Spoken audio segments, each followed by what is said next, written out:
Buenos días. El 2021 marca el quinto año consecutivo del concurso Tesis en 3 minutos en la Universidad Nacional de Colombia. La Dirección Nacional de Programas Curriculares de Posgrado y UNAL Televisión les dan la bienvenida a este evento que nos reúne en torno a las tesis de nuestras egresadas, egresados y estudiantes de programas de doctorado. Saludamos a la comunidad universitaria que nos sigue por la página de Facebook y a quienes se unen a esta transmisión por el canal de YouTube UNAL Televisión. Desde ya los invitamos a que participen en el chat, nos dejen sus comentarios acerca del concurso, sus impresiones respecto a las ponencias que veremos en unos minutos y, por supuesto, su apoyo a nuestros participantes.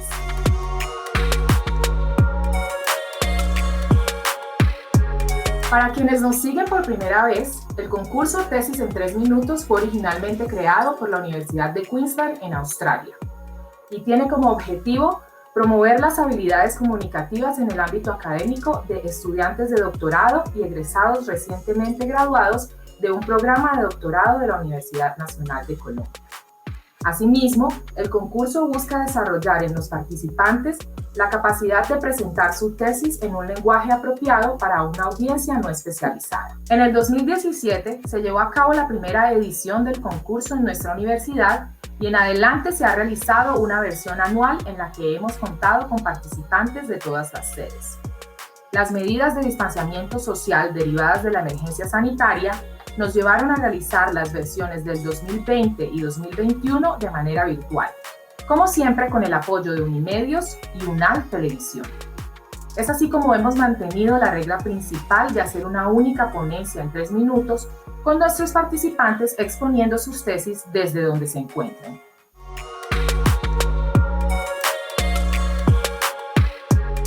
Muy bien, ahora voy a presentarles el orden del día que seguiremos esta mañana.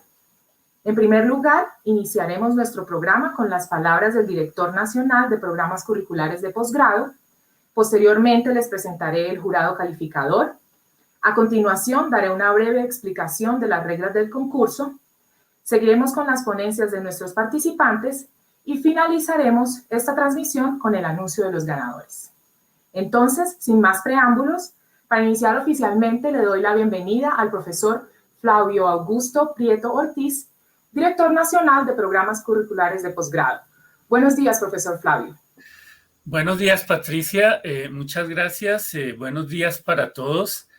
Quiero darles la bienvenida a esta quinta edición en la universidad del concurso Tesis en 3 minutos. Quiero agradecer inicialmente a todos los concursantes que decidieron participar en esta versión un poco particular porque es una versión remota en su segundo año. Quiero agradecer a los jurados que son profesores universitarios, pero que no son necesariamente expertos en los temas que se van a presentar en este trabajo. Quiero agradecer muy especialmente a todo el personal de Unimedios que se ha convertido en un soporte muy importante para el desarrollo de este concurso, particularmente en estas 2 últimas versiones que se han desarrollado de manera remota por la pandemia que todos conocemos. Y quiero agradecer en general a toda la comunidad que nos sigue por los distintos medios donde se transmite este concurso. Aunque es una versión remota, las reglas del concurso siguen siendo las mismas. Presentar la tesis doctoral en tan solo 3 minutos y con el apoyo de una única diapositiva. Esto, por supuesto, exige, digamos, un trabajo muy fuerte de los estudiantes en cuanto a capacidad de síntesis y comunicación para que su trabajo sea transmitido a toda la comunidad. Este es uno de los objetivos del concurso. El segundo objetivo es dar a conocer todos los trabajos de investigación que se desarrollan en la universidad en el marco de estas tesis. Y claro, esa tarea de síntesis no es una tarea fácil. Presentar tan solo en esos 3 minutos todo un trabajo que ha implicado muchas minucias, muchos detalles, pero también conceptos muy profundos de una manera clara que llegue a un público amplio y en general. Es una tarea que exige digamos, esa capacidad oral que deben tener los egresados como una de sus habilidades que se busca fortalecer. Pero también, como mencionábamos, es una oportunidad para que la universidad de alguna manera presente a la sociedad en general, a un público amplio, esos trabajos de investigación que se desarrollan en el marco de estas tesis, que son trabajos, digamos, fundamentales en procesos de generación y creación de nuevos conocimientos y que queremos que la sociedad en general los comparta. Entonces los invito muy cordialmente a que disfruten de este programa y vean el ejercicio de divulgación que hacen nuestros egresados para mostrar de una manera clara todos sus trabajos que han desarrollado. Sean bienvenidos y espero que disfruten.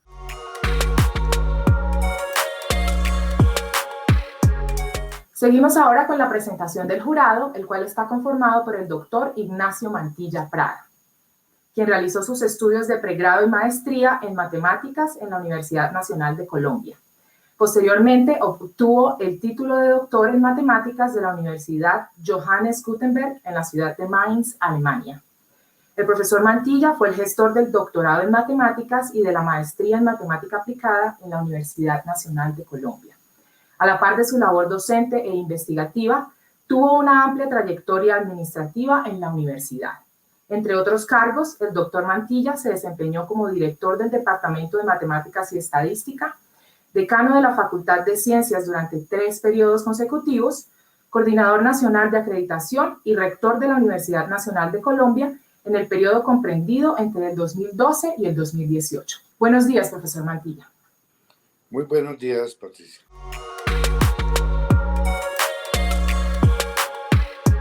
En esta oportunidad también contamos con un jurado externo, el doctor José Tiberio Hernández Peñalosa, ingeniero y magíster en Sistemas y Computación de la Universidad de los Andes, con doctorado en Computación Aplicada de la Escuela Superior en Técnicas Avanzadas en Francia. Actualmente, el doctor Hernández pertenece al Departamento de Ingeniería de Sistemas y Computación y es líder del Grupo de Investigación Imagen de la Universidad de los Andes, en la que además ha ocupado cargos administrativos, dentro de los que se destaca su labor como jefe del Departamento de Ingeniería de Sistemas y Computación y decano de la Facultad de Ingeniería. Bienvenido, profesor Hernández. Muchísimas gracias y muchas gracias por la invitación a este importante esfuerzo que hacen pues, la institución, por supuesto, pero sobre todo nuestros jóvenes doctores de las diferentes sedes de la Universidad Nacional.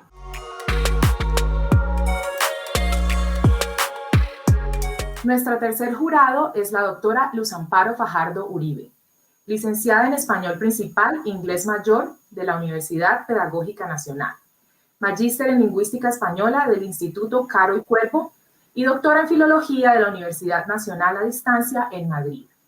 La profesora Fajardo estuvo adscrita a la Facultad de Ciencias Humanas de la Universidad Nacional de Colombia y en su trayectoria docente también ejerció cargos administrativos.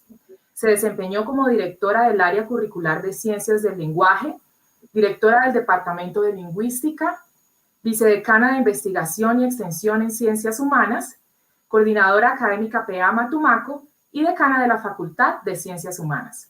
Gracias por estar con nosotros, profesora Fajardo. Buenos días. Agradezco inmensamente a la Dirección Nacional de Posgrados por haberme brindado esta invaluable experiencia de haber tenido la oportunidad de conocer los trabajos que nuestros estudiantes realizan al interior de los diferentes programas de doctorado que ofrece nuestra universidad.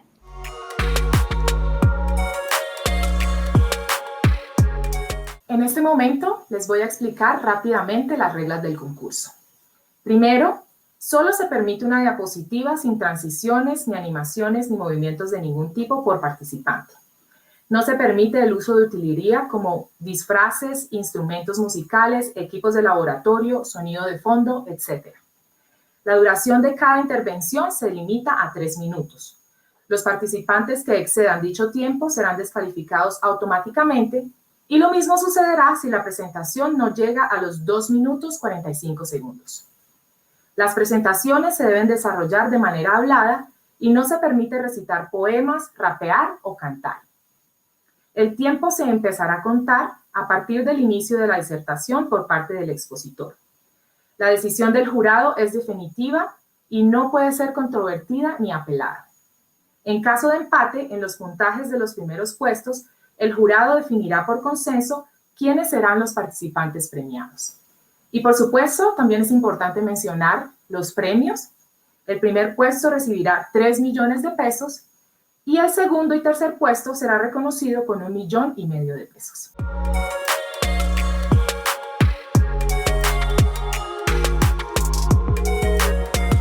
Iniciamos entonces las ponencias con Diana Marcela Ramos Caballero, del doctorado en Ciencias Biología, sede Bogotá.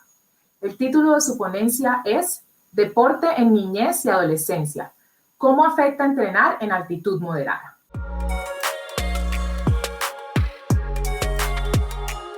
Factores como el estrés, la polución y malos hábitos pueden incrementar la producción de sustancias nocivas para el cuerpo que conocemos como radicales libres u oxidantes. Para contrarrestarlos, el cuerpo produce unos antioxidantes. Mantener un adecuado balance, como ustedes ven en el cuadrito 1, es fundamental para mantener un buen estado de salud. Por el contrario, cualquier situación que incremente la producción de oxidantes sea relacionado con enfermedades como el cáncer y enfermedades cardiovasculares.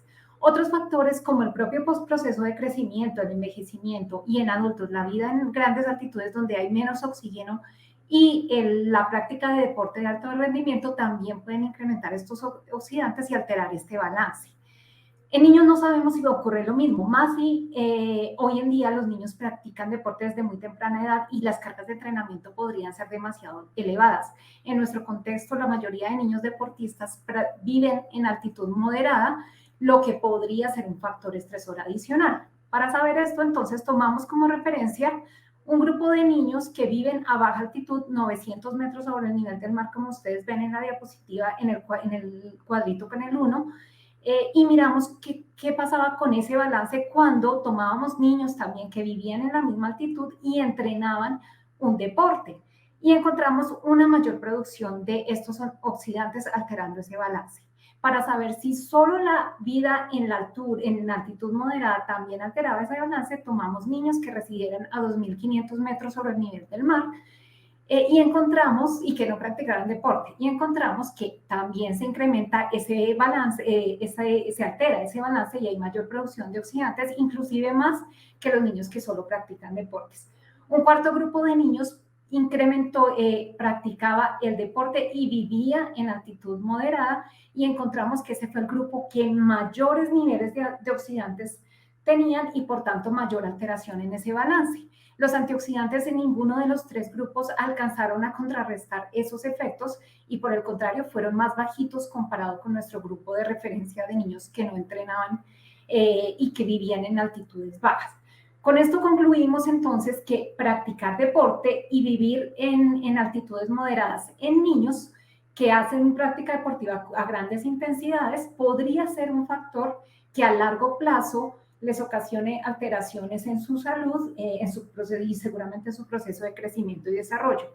Con esto no quiero decir entonces que los niños que viven en Bogotá, que son de altitud moderada, deban mudarse de ciudad o deban dejar de practicar su deporte, sino que debemos revisar esas cargas de entrenamiento y tal vez adoptar medidas como una buena alimentación que ayuden a mejorar la producción de antioxidantes y con eso ayudar a balancear mejor esta situación.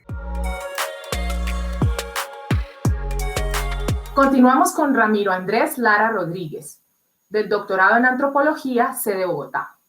Título de su ponencia, El negro, el blanco y el colorado en el Higuamiandó y el Curvarado. Bueno, muy buenas. Mi proyecto tiene el título El negro, el blanco y el colorado en el Curvarado y el Higuamiandó. Puntualmente, mi proyecto trata de la descripción de las tensiones que se tejieron para la definición de comunidad negra en 2 territorios colectivos, Higuamiandó y Curvarado, donde entraron en disputa lo que yo llamo el proyecto humanitario, que se caracteriza o está protagonizado por el aparato global de la Iglesia Católica, y por otro lado, el proyecto agroindustrial, que está representado por empresarios y políticos de orden local y nacional, donde entran en disputa para poder definir esto de comunidad negra sobre unos territorios en el Bajo Atrato, lo que está representado en la parte izquierda en el mapa. Estos territorios se caracterizan por una diversidad racial, digamos, en términos de que hay mucha población mestiza y mucha población negra, pero además tiene una situación geopolítica muy importante, dado que pues, es una frontera departamental con Antioquia, donde Antioquia, digamos, ejerce o trata de entrar a este territorio con una racionalidad particular sobre la tierra, pero también tiene salida al mar Pacífico y al mar Caribe y es frontera con Panamá. Entonces allí se tejen unos intereses muy fuertes sobre la tierra. Esto está mediado por la intensidad del conflicto armado que está en la parte derecha de la diapositiva, donde pues en el año en 1997 se generó pues toda la operación Génesis, que es una avanzada militar con asocio con fuerzas del Ejército Nacional, y de ahí se deparan, digamos, un poco de sentencias en torno a la reivindicación de derechos étnicos territoriales de estas poblaciones, entre ellas la sentencia T025, el auto 05 y el auto 18 de mayo, que demanda un censo de estas personas para determinar quiénes son, dado la intensidad del conflicto armado, dado que allá todos se desplazaron, quiénes eran los titulares del derecho. Entonces ya con base en ello, pues la distribución poblacional son 23.445 personas del censo, que la mayoría quedaron fuera del territorio, y se trata entonces de determinar, dadas todas estas tensiones, quién era comunidad negra para poder, digamos, tener gobierno sobre esos territorios tan importantes geopolíticamente hablando. Al final, pues, termino concluyendo cómo estos procesos de racialización y etnicidad son unos dispositivos para expandir intereses dentro del territorio de diferentes actores y, pues, como un concepto de colisión importante, como los ponen en disputa y en tensión. Finalmente, pues ofrezco un poema de María Ligia Chaverra que resume todo el proceso pues, de mi tesis. Muchas gracias y pues un gusto compartir mi tesis con ustedes. Del doctorado en Ciencias Agrarias, sede Bogotá, recibamos a Óscar Iván Monsalve Camacho con su ponencia A medir la sostenibilidad desde el experimento. Cuando hablamos o escuchamos de sostenibilidad, generalmente pensamos en proteger al ambiente, pero la sostenibilidad es mucho más que eso. Es el equilibrio entre la integridad ambiental, el bienestar social y la viabilidad económica. En agricultura también hablamos y pensamos en sostenibilidad, y cuando lo hacemos tratamos de encontrar la forma de producir alimentos con un menor impacto ambiental, que sea rentable para el agricultor y que genere bienestar social en la comunidad. Pero, ¿cómo sabemos si un sistema de producción agrícola realmente es estable? Para responder esta pregunta hay más de 40 herramientas, pero encontré varias falencias en ellas. Primero, esas herramientas sirven para evaluar la sostenibilidad de sistemas que ya están planteados, que ya están en curso. Por ejemplo, evalúan en alguna región del mundo la sostenibilidad de un sistema de producción orgánica versus uno convencional, o uno con riego versus sin riego. Pero no hay ninguna herramienta que sirva para evaluar nuevas propuestas, algo que no está en funcionamiento, pero que se quiere probar a través de experimentación en el mundo agrícola real. Segundo, que a pesar de que el suelo es, junto al agua, el recurso más importante para producir alimentos, prácticamente no se tiene en cuenta en las evaluaciones de sostenibilidad agrícola. Y tercero, se habla mucho de sostenibilidad a largo plazo, pero estas herramientas no la tienen en cuenta. Con base en eso, diseñé y construí MCEAS, que es una metodología que define cuál alternativa técnica o proceso agrícola asociado al manejo del suelo o alteración de este es el más sostenible en el corto, mediano o en el largo plazo.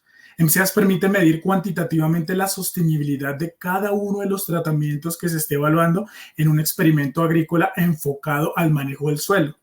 A partir del uso de indicadores ambientales, sociales y económicos y mediante una serie de funciones, algoritmos, parámetros estadísticos, modelación, simulaciones y construcción de escenarios de cambio climático, MCEAS estima mediante un índice cuantitativo la sostenibilidad actual y futura de cada tratamiento evaluado en esos experimentos.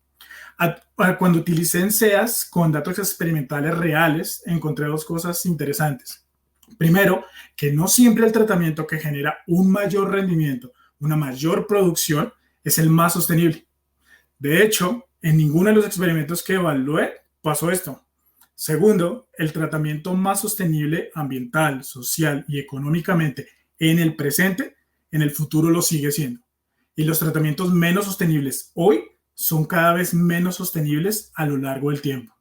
Hagamos un mundo más sostenible. Gracias. Le doy paso ahora a Steven Johan Mons, del doctorado en Geografía, quien presentará su ponencia La minería de oro no titulada en el paisaje cultural cafetero de Colombia. ¿Cómo puede el conocimiento ancestral contribuir a resolver esta crisis sistémica? El llamado paisaje cultural cafetero es uno de los paisajes más emblemáticos de Colombia y fue declarado Patrimonio Mundial por la UNESCO en el junio de 2011. Se trata de una zona de 858 veredas cafeteras, las cuales se distribuyen entre 51 municipios en los departamentos de Caldas, Risaralda, Quindío y el norte del Valle. El paisaje cultural cafetero tiene varios valores y atributos que lo hacen único en el mundo. Entre ellos se destacan, por supuesto, el café de montaña, los cultivos en ladera y la arquitectura típica. Pero también incluye, por ejemplo, el patrimonio natural y la alta disponibilidad hídrica. Una de las crisis sistémicas que amenaza el carácter único de este complejo paisaje es la minería de oro no titulada, es decir, esas actividades de extracción de oro que se llevan a cabo sin tener un título minero debidamente registrado en el catastro minero colombiano. En el paisaje cultural cafetero se ejercen 3 tipos de minería de oro no titulada, los cuales se muestran en las fotos en la pantalla inferior derecha. Los primeros 2 tipos se pueden clasificar como minería de aluvión, incluye el baraqueo y la minería de cúbico. El tercer tipo es la minería de filón, la cual es una actividad subterránea que se realiza en las laderas de algunos cerros y montañas del paisaje. A partir de un exhaustivo trabajo de campo, se ha encontrado que estos últimos 2 tipos, es decir, la minería de cúbico y la minería de filón, han afectado varios atributos del paisaje, incluyendo la disponibilidad hídrica, el patrimonio natural y la cultura cafetera. Esto se debe a algunos de los efectos de dichas actividades extractivas, incluyendo la contaminación de las fuentes hídricas por el uso de mercurio y cianuro, la tala de árboles, la explotación sexual de las mujeres y el trabajo infantil minero. La minería de oro no titulada constituye entonces una crisis sistémica que amenaza la inscripción del paisaje en la lista de Patrimonio Mundial de la UNESCO. Sin embargo, simplemente prohibir la actividad no es viable ni deseable, pues para muchas familias la minería es el único medio de subsistencia, ya que en esas zonas no hay otras formas de suplir sus necesidades más básicas.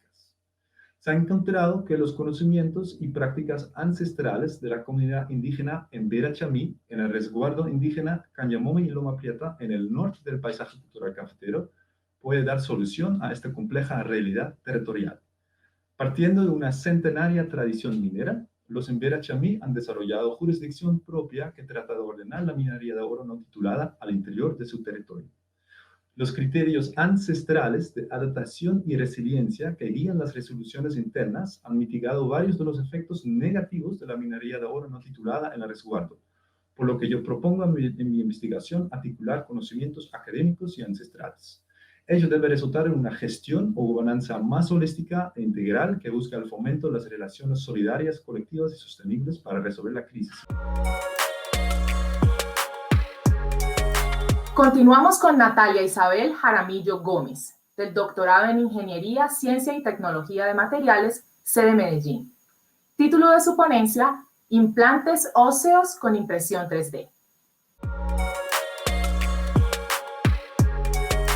Las enfermedades, lesiones y traumatismos pueden provocar degeneración y daños irreversibles en los tejidos del cuerpo humano, en especial los trastornos óseos que van aumentando con la edad de la población. Aunque el hueso posee la capacidad de regenerarse como parte de su proceso de reparación o en respuesta ante una lesión, muchas afecciones óseas hacen necesario recurrir a tratamientos que faciliten su reparación o regeneración de manera natural.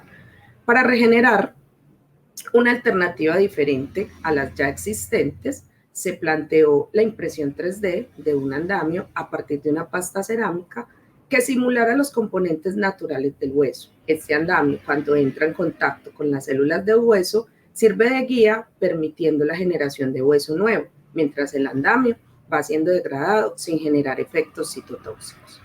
Inicialmente se obtuvieron los materiales cerámicos para formar una pasta. Estos materiales fueron un biovidrio que tiene la capacidad de degradarse y es compatible a nivel celular, y un fosfato de calcio que simula los componentes inorgánicos presentes en el hueso humano, y además de ello es el encargado de dar soporte y estabilidad al andamio.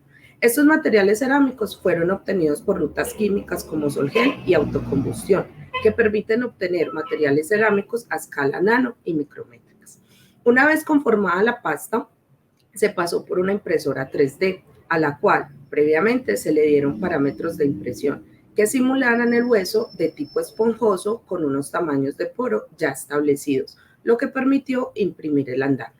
Para verificar que este funcionara como soporte en la regeneración ósea y no intervinieran los procesos celulares de manera negativa, se hizo necesario obtener células madre a partir de liposucción de grasa humana y desde allí pasarlas por un proceso de diferenciación a una línea ósea. Una vez estas células fueron precursoras de hueso, se pusieron en contacto con el andamio y de allí se obtuvieron resultados como que el andamio es biocompatible, biodegradable, permitió que las células óseas se regeneraran de manera natural conformando hueso nuevo, además de ello no generó daño a nivel celular y simuló las características generales en un proceso de generación ósea, permitiendo una integración de manera funcional con el hueso. ¿Y para qué sirve esta investigación? Para que cuando un paciente tenga una lesión extensa, pueda implantarse el andamio y este le permita generar hueso nuevo, sin exponerlo a usar prótesis metálicas o cerámicas que son implantadas de por vida y que muchas veces generan rechazo a nivel celular y hace que estén cambiando cada determinado tiempo. Muy bien, ahora la participante Ana Milena Noguera, del doctorado en biotecnología, sede Bogotá, nos presentará su ponencia titulada Ingeniería de tejidos aplicada al desarrollo de sustitutos de mucosa oral. Buenos días, mi nombre es Ana Milena Bermeo y les voy a hablar acerca de la ingeniería de tejidos aplicados en el desarrollo de la encía. La encía es un tejido blando que está alrededor de los dientes. Cuando ésta se pierde, se producen alteraciones como sensibilidad dental, acúmulo de comida e infecciones. Para restablecerla, existen procedimientos como injertos del mismo paciente, en donde se toma un fragmento de la encía del paladar y se coloca en la zona donde se necesita. Este tipo de procedimientos tienen algunos inconvenientes como dolor y una limitada disponibilidad. Con el uso de la ingeniería de tejidos se han desarrollado tejidos artificiales para permitir el crecimiento de la encía. Sin embargo, los tejidos utilizados actualmente son elaborados a partir de células de piel, además son costosos y no están disponibles en nuestro país.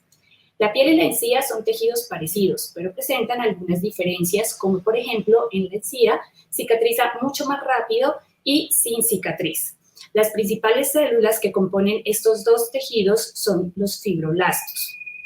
Por eso, el objetivo de esta investigación fue desarrollar dos tipos de tejidos artificiales para el crecimiento de la encía, uno con fibroblastos de piel y otro con fibroblastos de la encía.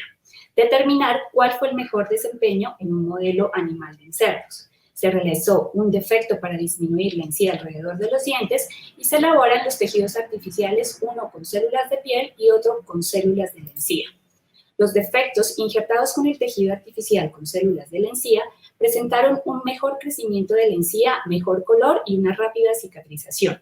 Para poder ver la estructura interna de la encía, se realizaron cortes histológicos. En las zonas injertadas con el tejido artificial con células de la encía, se observó que las fibras de colágeno estaban multidireccionadas similar a la encía sana. mientras que en los defectos que fueron injertados con encía, con células de la piel, se observaron de forma unidireccional similar a las cicatrices que encontramos en la piel. Es muy importante saber qué moléculas se producen en estos tejidos artificiales, ya que ellas modulan su comportamiento y permiten que el tejido funcione de forma diferente. Cuando se compararon, se observó que el tejido artificial elaborado con células de piel presentó moléculas relacionadas más con procesos de inflamación y formación de cicatriz que el tejido artificial elaborado con células de la encía. Con este trabajo pudimos demostrar que los dos tipos de tejidos artificiales se comportan de forma diferente y que es mejor el desempeño del tejido artificial elaborado con fibroblastos de la encía cuando existe la pérdida de esta. Queremos avanzar realizando estudios en humanos para poder brindar una alternativa viable y económica para toda la población colombiana. Muchísimas gracias.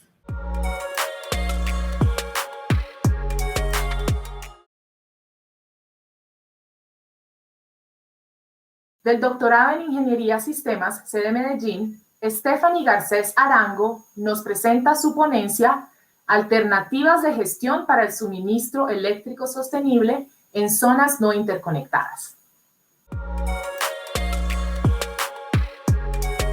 En mi tesis abordamos el tema de la prestación del servicio eléctrico en comunidades rurales muy aisladas en Colombia. Estas comunidades usualmente no se pueden conectar a las principales redes eléctricas del país y se conocen como zonas no interconectadas. En estas comunidades encontramos dos problemáticas principales. Una de ellas es que hay viviendas que aún no cuentan con servicio eléctrico, o sea, sin acceso.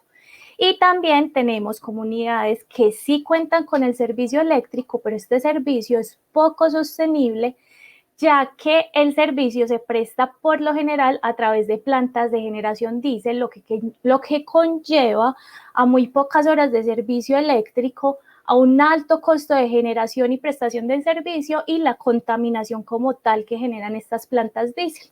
El gobierno se ha enfocado en solucionar el problema de las personas que aún no cuentan con servicio eléctrico a través de la instalación de soluciones de electrificación que incorporan tecnologías renovables. El objetivo es que al 2030 todas las personas en Colombia tengan electricidad. Esta instalación de plantas con tecnologías renovables ayudan a un suministro eléctrico sostenible, pero como podemos ver en el diagrama de círculos, la capacidad instalada, la instalación de estas plantas hace parte y es necesaria, pero se requiere de todo un contexto de desarrollo socioeconómico para que esta sostenibilidad se pueda dar. Además, se requieren de estrategias o alternativas de gestión para administrar estas plantas y que efectivamente el suministro sea sostenible. Nosotros, a través de un modelo de simulación, evaluamos diferentes estrategias y encontramos que 4 son las que más aportan a esta sostenibilidad. Estas 4 estrategias son diseñar las plantas de generación de tal manera que estas puedan crecer paulatinamente a medida que crece la demanda eléctrica, que el uso de diésel vaya decreciendo a medida de que se hace la transición a tecnologías renovables, que las tarifas eléctricas también decrezcan a medida que se hace esta transición a renovables y estos costos disminuyen, y que el servicio eléctrico aumente hasta 24 horas o como mínimo 16 horas continuas. ¿Por qué sabemos que estas son las mejores estrategias? Al implementar estas cuatro estrategias de forma conjunta, encontramos a través del modelo que el costo de generación y prestación de servicios se disminuye en 1/3, que la prestación de servicio efectivamente incrementa hasta las 24 horas, hay una disminución de emisiones y hay una disminución en la dependencia de subsidios o de apoyos externos como de gobierno, de empresas privadas, lo cual viabiliza la sostenibilidad del suministro eléctrico en estas zonas. Continuamos con Isaura Castelao Huerta, del doctorado en Ciencias Humanas y Sociales, sede Bogotá. Su ponencia se titula Reflexividad compleja, neoliberalismo y género en la academia. ¿Alguna vez has tenido una conversación contigo misma dentro de tu cabeza para tratar de resolver qué hacer en determinada situación? Esa conversación interna es la reflexividad y es la que nos lleva a decidir y realizar nuestros anhelos. Nuestra reflexividad es configurada tanto por las condiciones en las que vivimos como por nuestro poder personal. Hasta ahora se había pensado que la reflexividad se orienta hacia una sola dirección. Sin embargo, gracias a mi investigación con 24 profesoras titulares de la UNAL, encontré que una misma situación puede suscitar reflexividades diversas. Por ello, he propuesto el concepto de reflexividad compleja, ya que encuentro que las múltiples prácticas de las profesoras interactúan mutuamente, no de la misma forma ni en los mismos niveles, pero de manera entretejida. La reflexividad compleja de las profesoras emerge en un contexto con dos características: la neoliberalización de la universidad, que ha provocado su desfinanciamiento, afectando la infraestructura, la contratación de personal y los recursos para llevar a cabo investigaciones.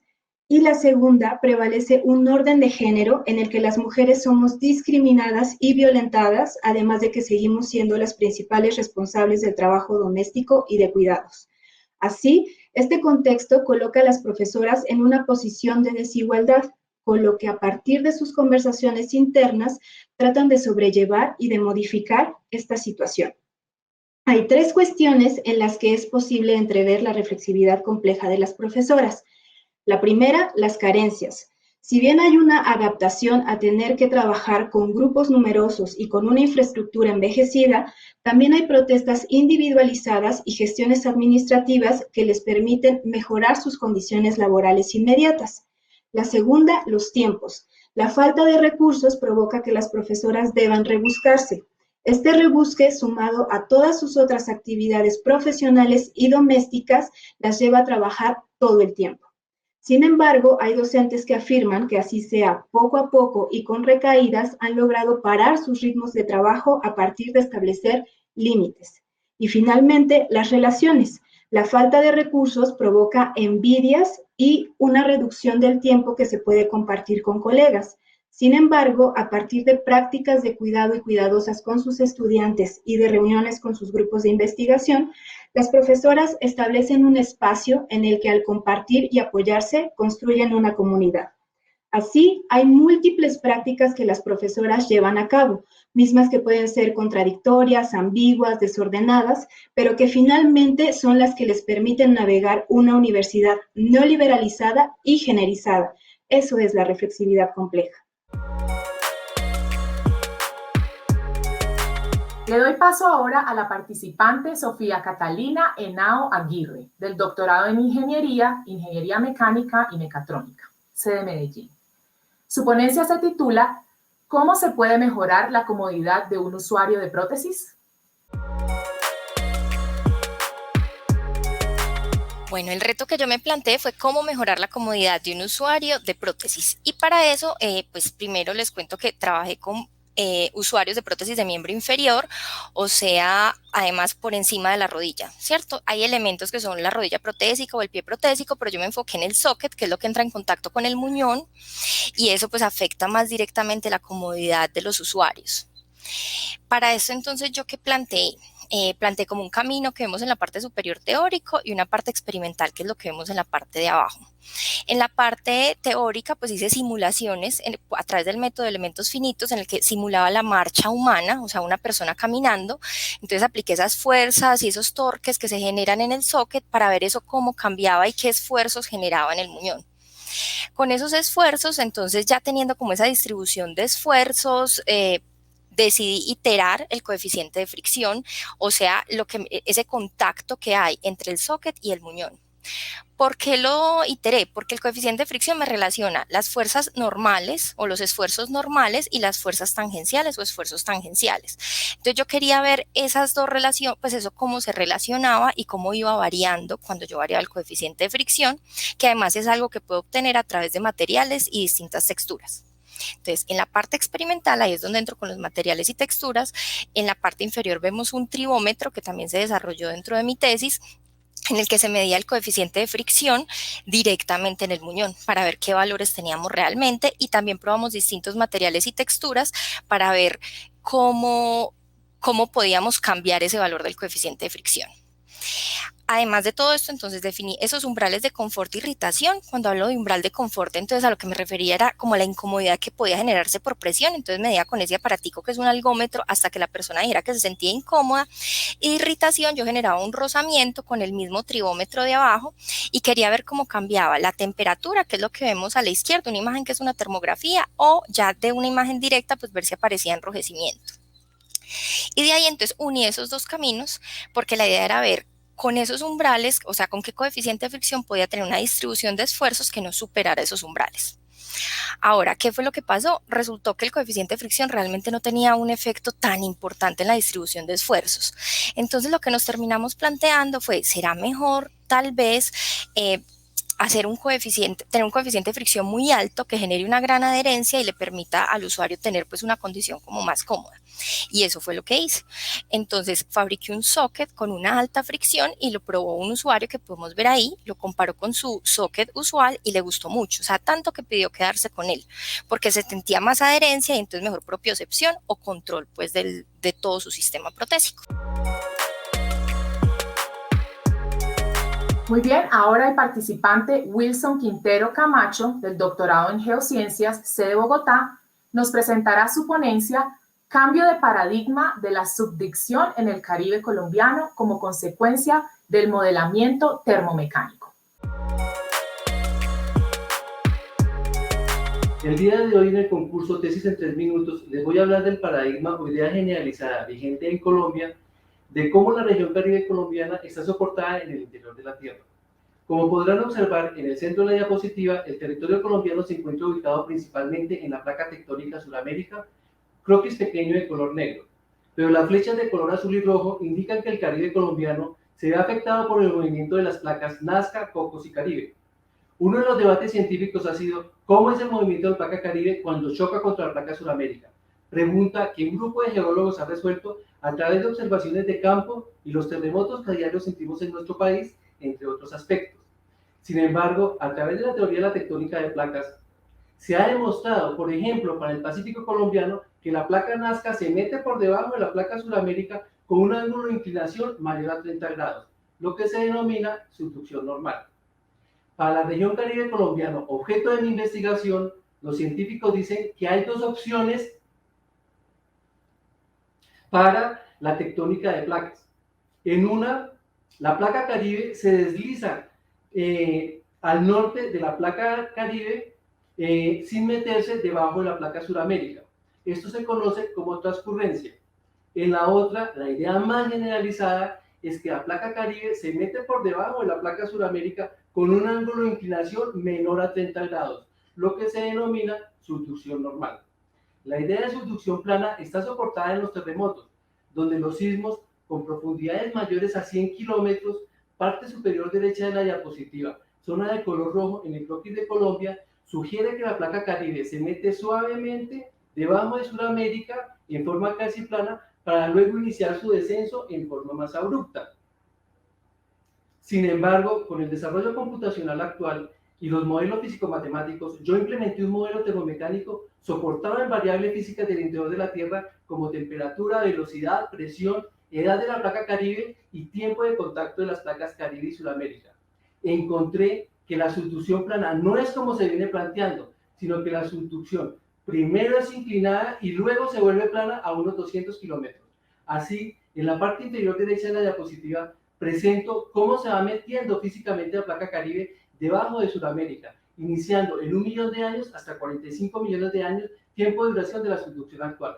Propongo con base en la superposición de estos terremotos con el Caribe colombiano, que los terremotos provienen de una antigua placa Caribe que subdujo hace 70 millones de años y no de la subducción actual. Esta hipótesis obligaría a la comunidad científica a cambiar la manera de ver la geodinámica y los esquemas exploratorios de petróleo, gas y minerales en esta zona del país. Muchas gracias. Del doctorado en Ciencias Farmacéuticas, sede Bogotá, les presento a Roxana Patricia de las Salas Martínez con su ponencia Mejorando el uso de medicamentos en personas mayores. Gracias. Vengo a presentarles mi tesis doctoral en 3 minutos. Todos conocemos a una persona mayor con enfermedades crónicas y que debido a estas enfermedades tiene múltiples medicamentos indicados. Lo anterior puede conllevar a la cascada de la medicación, que se refiere al uso de medicamentos para tratar efectos adversos de otros medicamentos, y asimismo también a la medicación potencialmente inapropiada, que se refiere al uso de medicamentos cuyos riesgos superan los potenciales beneficios, sobre todo cuando existen otras terapias más seguras. Lo anterior me llevó a indagar cómo podemos hacer que el uso de medicamentos en las personas mayores sea más seguro, cómo podemos mejorar el uso de los medicamentos en nuestros mayores. No era un camino fácil, por lo cual me planteé el desarrollo de mi tesis doctoral en distintas etapas. La primera fue la revisión sistemática de la literatura, que me permitió identificar las mejores prácticas de uso de medicamentos en las personas mayores a nivel global.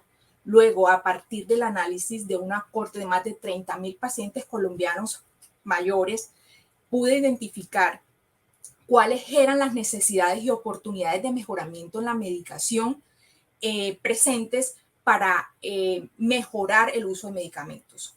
El análisis de esta corte de pacientes me permitió identificar que la polimedicación estaba presente en más del 77% de las personas mayores y que los inhibidores de la bomba de protones era uno de los del grupo de medicamentos en donde mayormente se refleja medicación potencialmente inapropiada, siendo el omeprazol uno de ellos.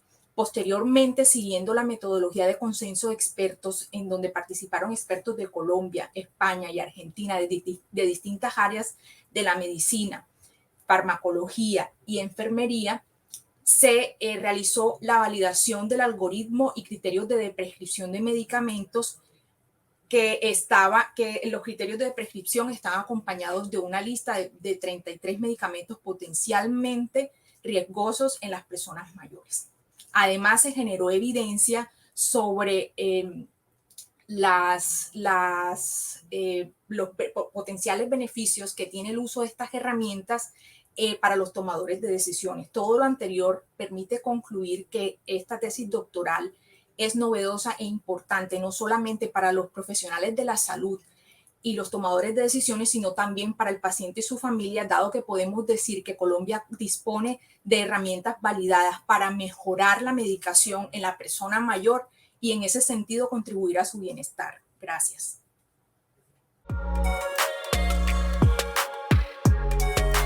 Vamos ahora con Gonzalo Convita Mora, del doctorado en Ciencias Económicas, sede Bogotá. Título de su ponencia: La exclusión en Colombia como un reflejo de la estructura productiva.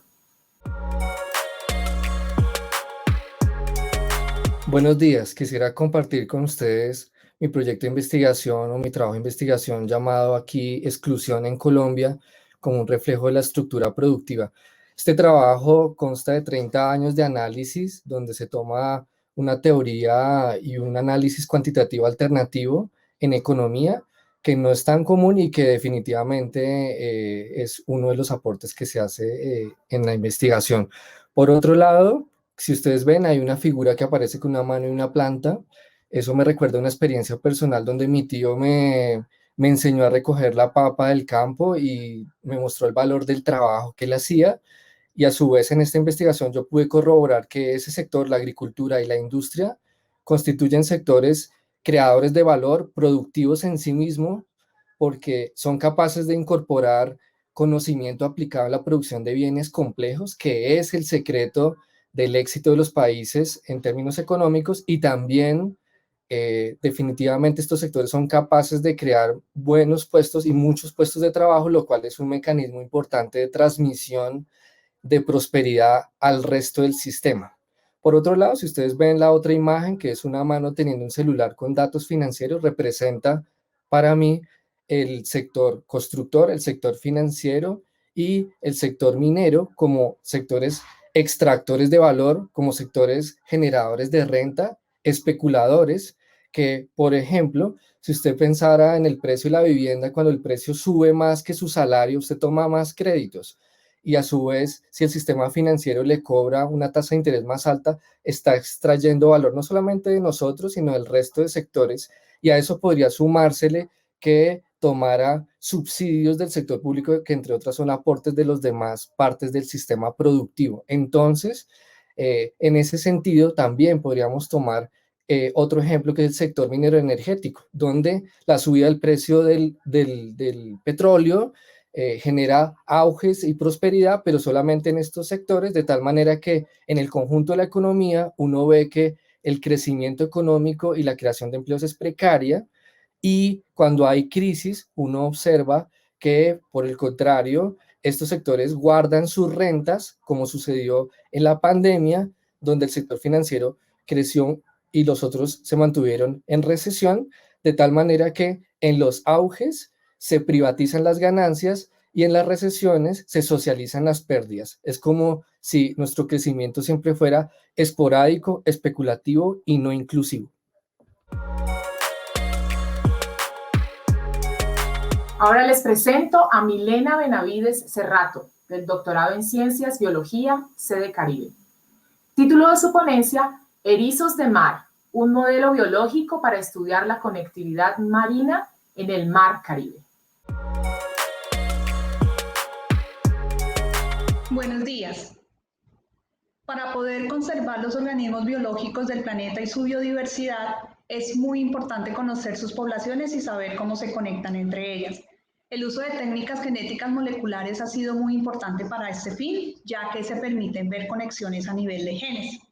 El objetivo principal de esta investigación fue determinar postulaciones de conexión genética entre invertebrados marinos a lo largo de toda la región Caribe, para asimismo saber si las condiciones físicas propias del área y condiciones biológicas de las especies influyen en esa conectividad, bien sea para facilitarlas o para no facilitarlas. Se utilizó dentro de esta tesis un modelo biológico, el erizo de mar Echinometra lucunter lucunter, comúnmente llamado como erizo roca. Esta especie se distribuye en toda la región, especialmente asociado a un ecosistema que se llama litoral rocoso, ampliamente encontrado en la región. Gracias al diseño de marcadores moleculares y al uso de paquetes estadísticos propios para este tipo de estudios, se pudieron encontrar 3 poblaciones genéticamente distintas. La primera, la cual está compuesta especialmente por localidades del Caribe colombiano, en donde se encontraron tanto conexiones como interrupciones genéticas. La segunda, una conexión muy clara entre la localidad de Venezuela y Belice. Y por último, la localidad de Puerto Rico, la cual es muy distinta a las regiones anteriores o a las poblaciones anteriores. Estos resultados se deben principalmente a una unión entre condiciones físicas propias de la región y a unas características biológicas propias de la especie. Entre estas está esa fase larval que caracteriza a esta especie dentro de sus primeros días de vida. Esta fase larval se distribuye en toda la región, en el agua, gracias a las corrientes marinas. Es precisamente que estas corrientes marinas facilitan o restringen este movimiento de estas larvas a lo largo de la región. También existen los accidentes geomorfológicos que influyen de una manera en interrupción de ese flujo genético, lo cual se detectó principalmente entre el departamento de La Guajira y el departamento del Magdalena, lo cual también ha sido visto para otros invertebrados marinos.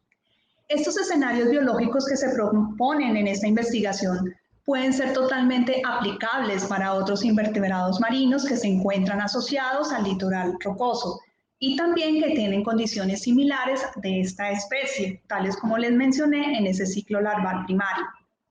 Estos resultados son fundamentales para la conservación y el manejo de áreas marinas protegidas, ya que decisiones pertinentes en este aspecto van a definir la correcta conservación de las especies a largo tiempo. Participante Natalia Betancourt Granados, del doctorado en Ingeniería, Ciencia y Tecnología de Materiales, sede Medellín. Su ponencia se titula ¿Cómo fabricar cementos altamente reactivos? ¿Alguna vez te has preguntado por qué y cómo fabricar cementos altamente reactivos? Resulta que para realizar construcciones de alta envergadura como estos edificios altos, los grandes puentes, se requieren cementos con características especiales a la hora de ganar dureza. Esta dureza en el cemento depende de 2 componentes, que son la lita y la velita, donde la lita tiene una alta demanda de calcio y también libera gran cantidad de dióxido de carbono en su producción. Por otra parte, la velita es más amigable ambientalmente. Sin embargo, tiene un problema y es su baja reactividad. Reacciona muy lentamente y esto afecta la ganancia de dureza. Para mejorar esto, en mi tesis doctoral lo que hice fue desarrollar un cemento velítico, unas velitas de tamaño muy pequeño, tamaño nanométrico, porque al disminuir el tamaño aumenta la reactividad. Para ello entonces desarrollé un proceso de aerosol en llama que me permitía generar partículas muy pequeñas de forma muy rápida en un proceso muy similar a la fabricación del cemento tradicional. En ese proceso de aerosol, un aerosol formado por goticas muy pequeñas cruza una llama, en esa llama las gotas se evaporan y se transforman en unas nanopartículas. Al desarrollar este proceso en llama, identifiqué que había unas condiciones de operación como la presión, el flujo, los reactivos, el combustible, que afectaban las características de esas partículas, por lo cual apliqué una serie de experimentos para identificar cuáles afectaban más la reactividad y el tamaño de los productos. De ahí entonces logré identificar que las condiciones como la presión y el flujo tenían un mayor efecto y establecer unas condiciones generales para obtener cementos nanométricos de alta reactividad o altamente reactivos. Pero, ¿qué tan reactivo? Entonces, si pensamos en un cemento tradicional, la velita puede requerir un mes para iniciar las reacciones de hidratación y estas reacciones pueden durar alrededor de un año. Pero con el método que yo utilicé, las reacciones empezaron a partir de los 30 minutos y a las 48 horas de reacción ya había finalizado todo el proceso. Con esto, entonces, logré desarrollar un material altamente reactivo con alto potencial de aplicación en la industria del cemento y en otras aplicaciones como industrias de óseas. Del doctorado en Ingeniería Química, sede Manizales, les presento a Carlos Andrés Díaz Vargas, con su ponencia Biodegradación de cocaína para reducir los impactos del cambio climático en Colombia. Buenos días, mi nombre es Carlos Andrés Díaz Vargas. El título de esta presentación es Biodegradación de cocaína para reducir los impactos del cambio climático en Colombia. Todos los días cuando nos levantamos y encendemos nuestra televisión y ponemos nuestras noticias, nos damos cuenta de que Colombia es uno de los países que tiene una de las tasas más altas de generación de drogas ilícitas. Esto comparado con todos los países en el mundo. Desde esa perspectiva, la generación de cocaína es un problema de tipo global que está afectando en términos sociales, políticos, económicos y también medioambientales. Es así pues que la cocaína es un alcaloide natural que se desarrolla de forma ilícita y que cuando las autoridades gubernamentales de policía, ejército y las autoridades políticas de nuestro país tratan de impedir el desarrollo o el avance de esto, pues se generan afectaciones también del corte ambiental. Así, la degradación en la generación del ecosistema, en procesos de cambio climático, afectaciones de gases de efecto invernadero, se están generando una gran cantidad de emisiones a la atmósfera que están generando procesos de toxicidad, están afectando a la sociedad, están afectando a los territorios. Es así como la propuesta de esta investigación radicó en tomar microorganismos nativos asociados a plantaciones de cultivos ilícitos, adaptarlas al consumo de cocaína como única fuente de carbono, que es la que les producía energía para poder crecer y reproducirse, y de esta manera degradar de forma biológica o biotecnológica a través de un sistema bioreactor. Así, los resultados que se obtuvieron fueron un 99.7% de degradación de este tipo de sustancias cuando fueron sometidas al trabajo biotecnológico. Se evaluaron en concentraciones desde 50 miligramos por litro hasta 10 10.000 miligramos por litro, y los resultados son contundentes.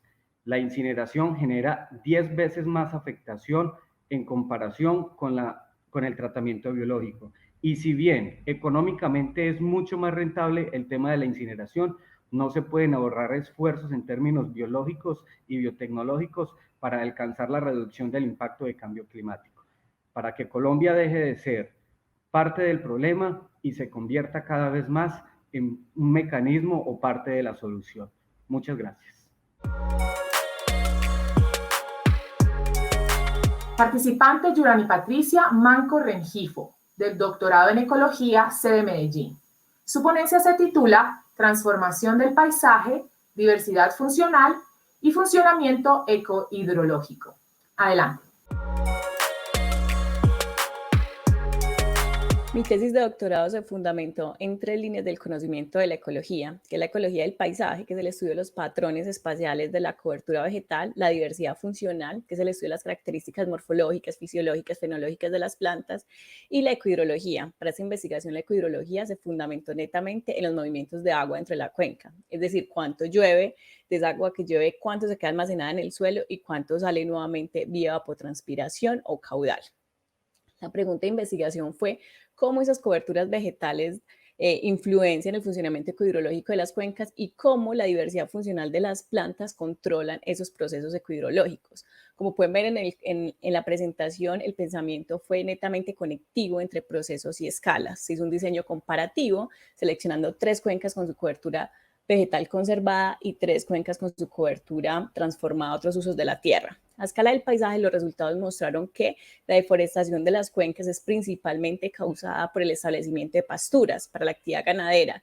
Esto redujo las coberturas de bosque y aumentó áreas con diversos usos de la tierra, lo cual también aumentó la fragmentación de las cuencas. Eso tuvo un efecto consistente sobre la diversidad funcional, dado que las cuencas conservadas tuvieron una asociación positiva y significativa con los rasgos estructurales, es decir, el tamaño de las plantas, la altura, el área basal de la vegetación. También hubo una mayor presencia de epífitas y mayor densidad y profundidad de raíces finas, mientras que las cuencas transformadas tuvieron mayor asociación con todas las características foliares de las plantas, es decir, el tamaño de las hojas, el peso de las hojas, la densidad estomática. A nivel de funcionamiento ecohidrológico, las coberturas de bosque influenciaron positivamente la regulación hídrica de las cuencas, dado que cuencas con bosque tuvieron mejor regulación hídrica, mientras que, como lo ven en la foto del centro, las cuencas transformadas produjo eventos torrenciales, es decir, salidas máximas de caudal. Lo que llovió salió durante el mismo evento de precipitación, lo cual produce inundaciones, y lo que es más grave es que en tiempos de sequía no hay almacenamiento de agua en el suelo. A nivel funcional, los datos también mostraron que los rasgos estructurales tienen una asociación positiva y significativa sobre el contenido de humedad en el suelo, y los rasgos foliares tuvieron una influencia y una asociación positiva con las salidas de agua al ecosistema, vía evapotranspiración y caudal.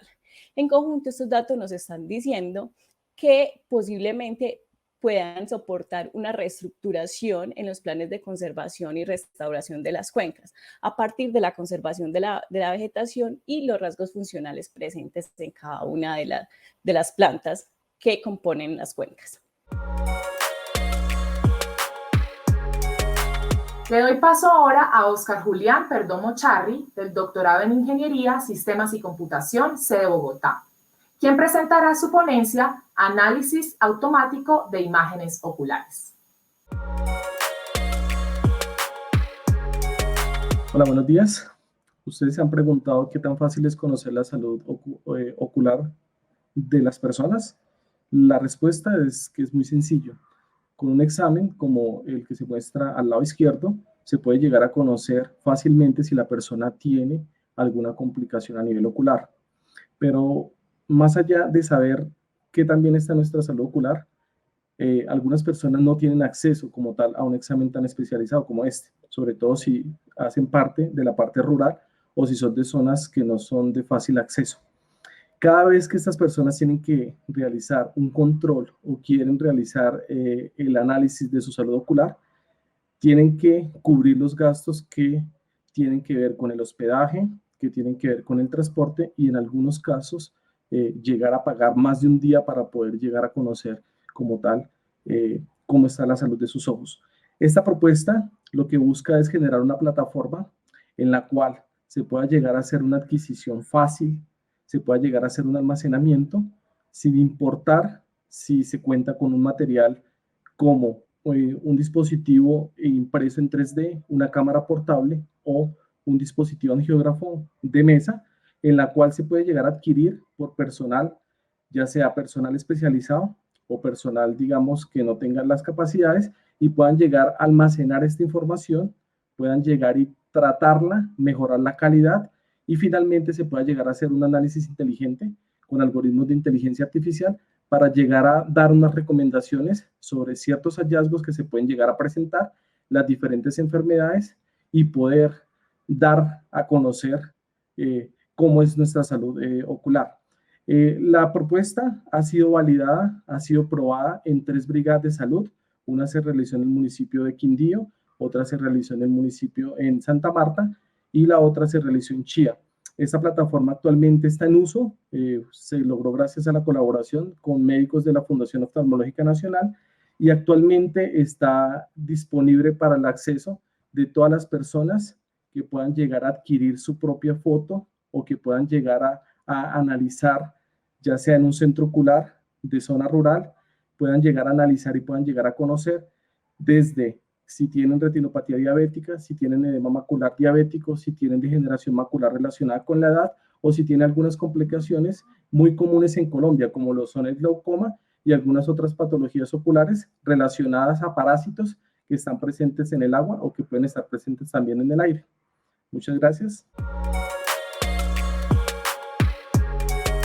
Del doctorado en biotecnología, sede Medellín, los dejo con Pedro Felipe Feria Cáceres. Título de su ponencia, Diversidad microbiana de suelos cultivados con cacao en presencia de cadmio geogénico. Bueno, mi nombre es Pedro Felipe Feria, estudiante de doctorado en biotecnología de la Universidad Nacional Sede de Medellín.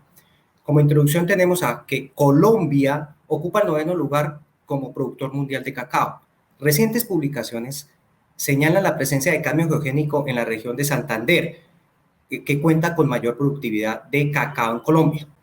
Desafortunadamente, el árbol de cacao bioacumula este metal pesado en sus estructuras, que de llegar a la dieta de los consumidores puede producir ciertos tipos de cáncer. Nuestra investigación se centró en el estudio de las comunidades microbianas presentes en estos suelos contaminados con cadmio geogénico. Para ello se realizó un premuestreo de 8 fincas del municipio de San Vicente de Chucurí, en el departamento de Santander, y luego del análisis previo se seleccionó a 4 fincas de acuerdo con el pH y niveles de cadmio geogénico presentes en suelo. Para ello se realizó una metodología en cuanto a la caracterización de propiedades de suelo, caracterización precisamente de estas comunidades bacterianas mediante microscopía, mediante técnicas de cultivo independiente y dependiente, y las bacterias aisladas tolerantes a cadmio se realizó una caracterización mediante microscopía TEM y análisis de espectroscopía infrarroja transformada de Fourier. Nuestros resultados señalan que las comunidades bacterianas presentes en estos suelos contaminados con cadmio geogénico predominan los filos Proteobacteria, Acidobacteriota, Actinobacteriota, y estas comunidades están correlacionadas de manera significativa frente a propiedades de suelo como pH, materia orgánica, carbono, potasio, fósforo, capacidad de intercambio catiónico efectivo y conductividad eléctrica. A su vez, las bacterias tolerantes a cadmio aisladas pertenecen a 12 géneros bacterianos diferentes, con mecanismos de acción como bioacumulación de este metal pesado a nivel de citoplasma y la interacción a nivel de pared celular de cadenas laterales como amida, carboxilo y fosfato, con un proceso llamado biosorción. A su vez, algunos de estos géneros bacterianos aislados se realizó un bioensayo en invernadero y se encontró a la cepa nativa Klebsiella con una marcada tendencia en la reducción de cadmio en las estructuras de la planta de cacao. Nuestra investigación o las principales conclusiones señalan a que estas comunidades son una línea base de comunidades bacterianas presentes en estos tipos de suelo. A su vez se identificaron dos mecanismos de acción frente al metal y, en definitivo, las bacterias son una estrategia de bioremediación de este metal en suelos con presencia de cadmio. A continuación los dejo con el participante Hernán Mauricio Rivera Escobar, del doctorado en Ciencias Biomédicas, sede Bogotá. Título de su ponencia: Los pequeños también pueden controlar la expresión de los genes en melanoma. Hola, me llamo Mauricio Rivera y hoy quiero hablarles acerca del melanoma. ¿Qué es el melanoma? Es un cáncer de piel, es un cáncer de melanocitos, que son las células especializadas en la síntesis de melanina. La melanina es esa sustancia que te da la coloración en la piel, en el cabello, en los ojos. Es un cáncer altamente agresivo, muy replicativo y metastásico. En el Laboratorio de Fisiología Molecular del Instituto Nacional de Salud contamos con un modelo celular in vitro de células de ratón de melanoma llamadas B16. Esas celulitas expuestas a un análogo de la timidina, que es un nucleótido con el cual se hacen ácidos nucleicos como el ADN, o expuestas al aminoácido L-tirosina, que es el aminoácido con el que se hacen proteínas, generó en las células unos fenotipos diferenciados. Primero, se redujo la proliferación, o sea, la replicación de las células, hasta en un 70%. Y segundo, en el caso de las células expuestas a bromodoxurina, con respecto al control, quedaron hipopigmentadas, menor cantidad de síntesis de melanina, con respecto a las de L-tirosina, que quedaron hiperpigmentadas. Creemos que los cambios que estamos observando en ese fenotipo es producto de cambios en la expresión de las proteínas. ¿Pero de dónde salen esas proteínas? Pues nada más y nada menos que de los genes. ¿Y quién controla esos genes? Pues pequeños RNAs, o al menos los microRNAs o pequeños RNAs estarían controlando ese proceso. Esos microRNAs se unen por complementariedad a los genes y no le permiten a esos genes que se traduzcan a proteína. Utilizando una técnica conocida como secuenciación de última generación, pero de pequeños RNAs, logramos identificar un perfil, un conjunto específico de microRNAs que estaría regulando, en el caso de este fenotipo, la bromodoxurina, y un perfil específico para la L-tirosina. Y no solamente eso, encontramos que dentro de ese perfil, varios de esos microRNAs de forma coordinada podrían estar controlando a través de esos genes el ciclo celular, que es cómo se replican las células, así como el envejecimiento celular, que es el fenotipo asociado a las células de bromodoxurina, y asimismo la melanogénesis, que es el proceso mediante el cual ocurre la síntesis de melanina. ¿Por qué es tan importante este trabajo de tesis doctoral? No solamente en la parte de cáncer, de terapia combinada, terapia dirigida, de resistencia a cierto tipo de agentes quimioterapéuticos, sino también este trabajo es importante porque ayuda en la búsqueda de nuevos biomarcadores que tienen que ver con el control del cáncer. Biomarcadores que pueden ser utilizados en términos de diagnóstico, en términos de progresión o en las mismas ciencias básicas asociadas al control del ciclo celular en modelos de progresión, de modelos de supresión de crecimiento tumoral inducido. Los dejo ahora con el participante Héctor Aníbal Tavares Ospina, del doctorado en Ingeniería Sistemas Energéticos, sede Medellín, quien presentará su ponencia ¿Por qué medir la dimensión fractal de las curvas de demanda de energía? Un cordial saludo, mi nombre es Héctor Tavares, del doctorado en Sistemas Energéticos. Pregunto, ¿por qué medir la dimensión fractal de una curva de demanda de energía? Comencemos entonces con una introducción sobre geometría fractal. Un fractal es un objeto que se repite en diferentes escalas. Algunos ejemplos son el helecho, el caracol, la mano, conjunto de Mandelbrot, conjuntos de Julia. Existe un concepto, dimensión fractal. Con él se logra medir el grado de variación o fluctuación de una curva, área o volumen. Así, por ejemplo, esta curva tiene una variación del 39%, esta del 18% o dimensión fractal y esta del 12%. Hasta aquí la primera parte. Entremos a la segunda sobre puntos importantes.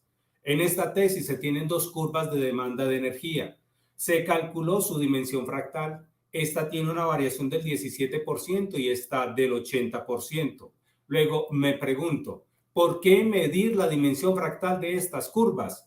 Se lo respondo, porque se comprobó en esta tesis que la dimensión fractal mejora los métodos para caracterizar la curva junto con los pronósticos de la demanda. Ahora bien, sabiendo que para calcular la dimensión fractal de una curva, el método estándar utilizado es el del compás, también llamado divisores, pregunto, ¿cuál es su problema operativo? Se lo respondo. Se trata de un método que es susceptible a errores de lectura o errores visuales por parte del observador, porque él con un compás, con un radio, determina unos puntos de intercepción que se leen gráficamente, que es difícil de determinar conforme este radio tiende a cero. Hasta aquí la segunda parte. Entremos a la última. Conclusiones. Informo que en esta investigación se publicaron 6 artículos en 3 tipos diferentes de revistas. 4 artículos en revista de geometría, un artículo en revista de ingeniería y el último en dinámica de sistemas. Y sobre los aportes de nuevo conocimiento. Primero, se calculó entonces por primera vez la dimensión fractal de una curva de demanda de energía y se estudió su incidencia para caracterizar la curva y para hacer pronósticos. También se implementó un algoritmo para reemplazar el método del compás, permitiendo entonces calcular la dimensión fractal junto con la integración numérica, utilizando un nuevo método de espaciamiento de datos propuesto en esta tesis como intervalos fractalmente espaciados. Recuérdese que otras reglas de integración numérica no permiten el cálculo de la dimensión fractal, pero con el método aquí propuesto se calcula la dimensión fractal. Informo finalmente que esta tesis fue aprobada con mención meritoria. Ahora el participante Marlon Cortés Palomino, del Doctorado en Ciencias Humanas y Sociales, sede Medellín, presentará su ponencia Las infancias de los centros comerciales en Medellín. Bien, buen día. El título de mi tesis, El Centro Comercial como técnica de gobierno para la infancia en Medellín, desde Unicentro hasta nuestros días. Voy palabra por palabra.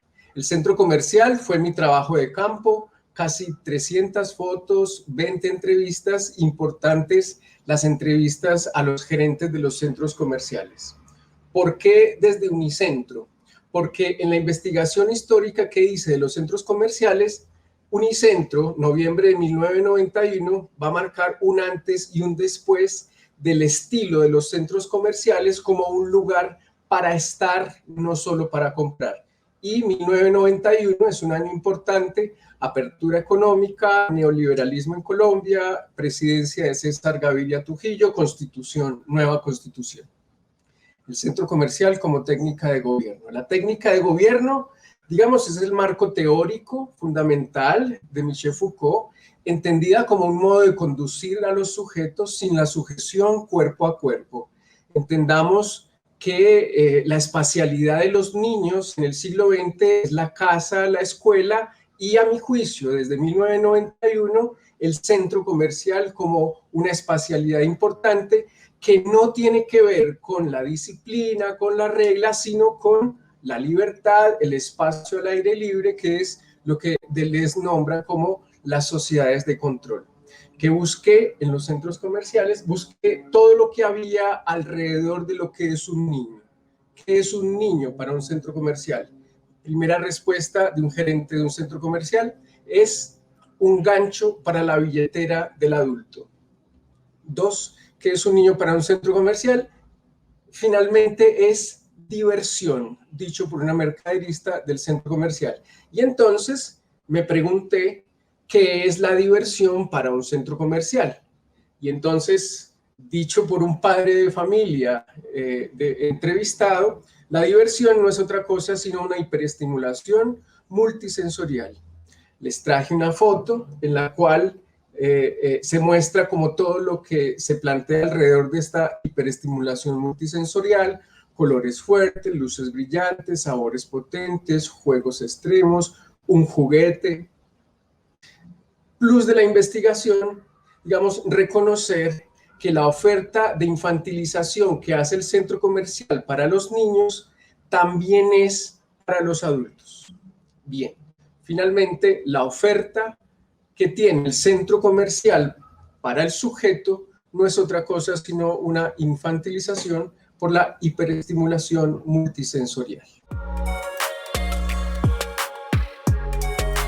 Le damos paso ahora a Francielaine Torres Suárez, del doctorado en biotecnología, sede Medellín. Título de su ponencia: de la molécula sintética a tratamiento para la leishmaniasis cutánea. Mi proyecto de doctorado se basó principalmente en la búsqueda de alternativas terapéuticas para la leishmaniasis cutánea. La leishmaniasis cutánea se caracteriza por la formación de lesiones en la piel con borde indurado e indoloro en el sitio de la picadura de un mosquito que transmite el parásito Leishmania.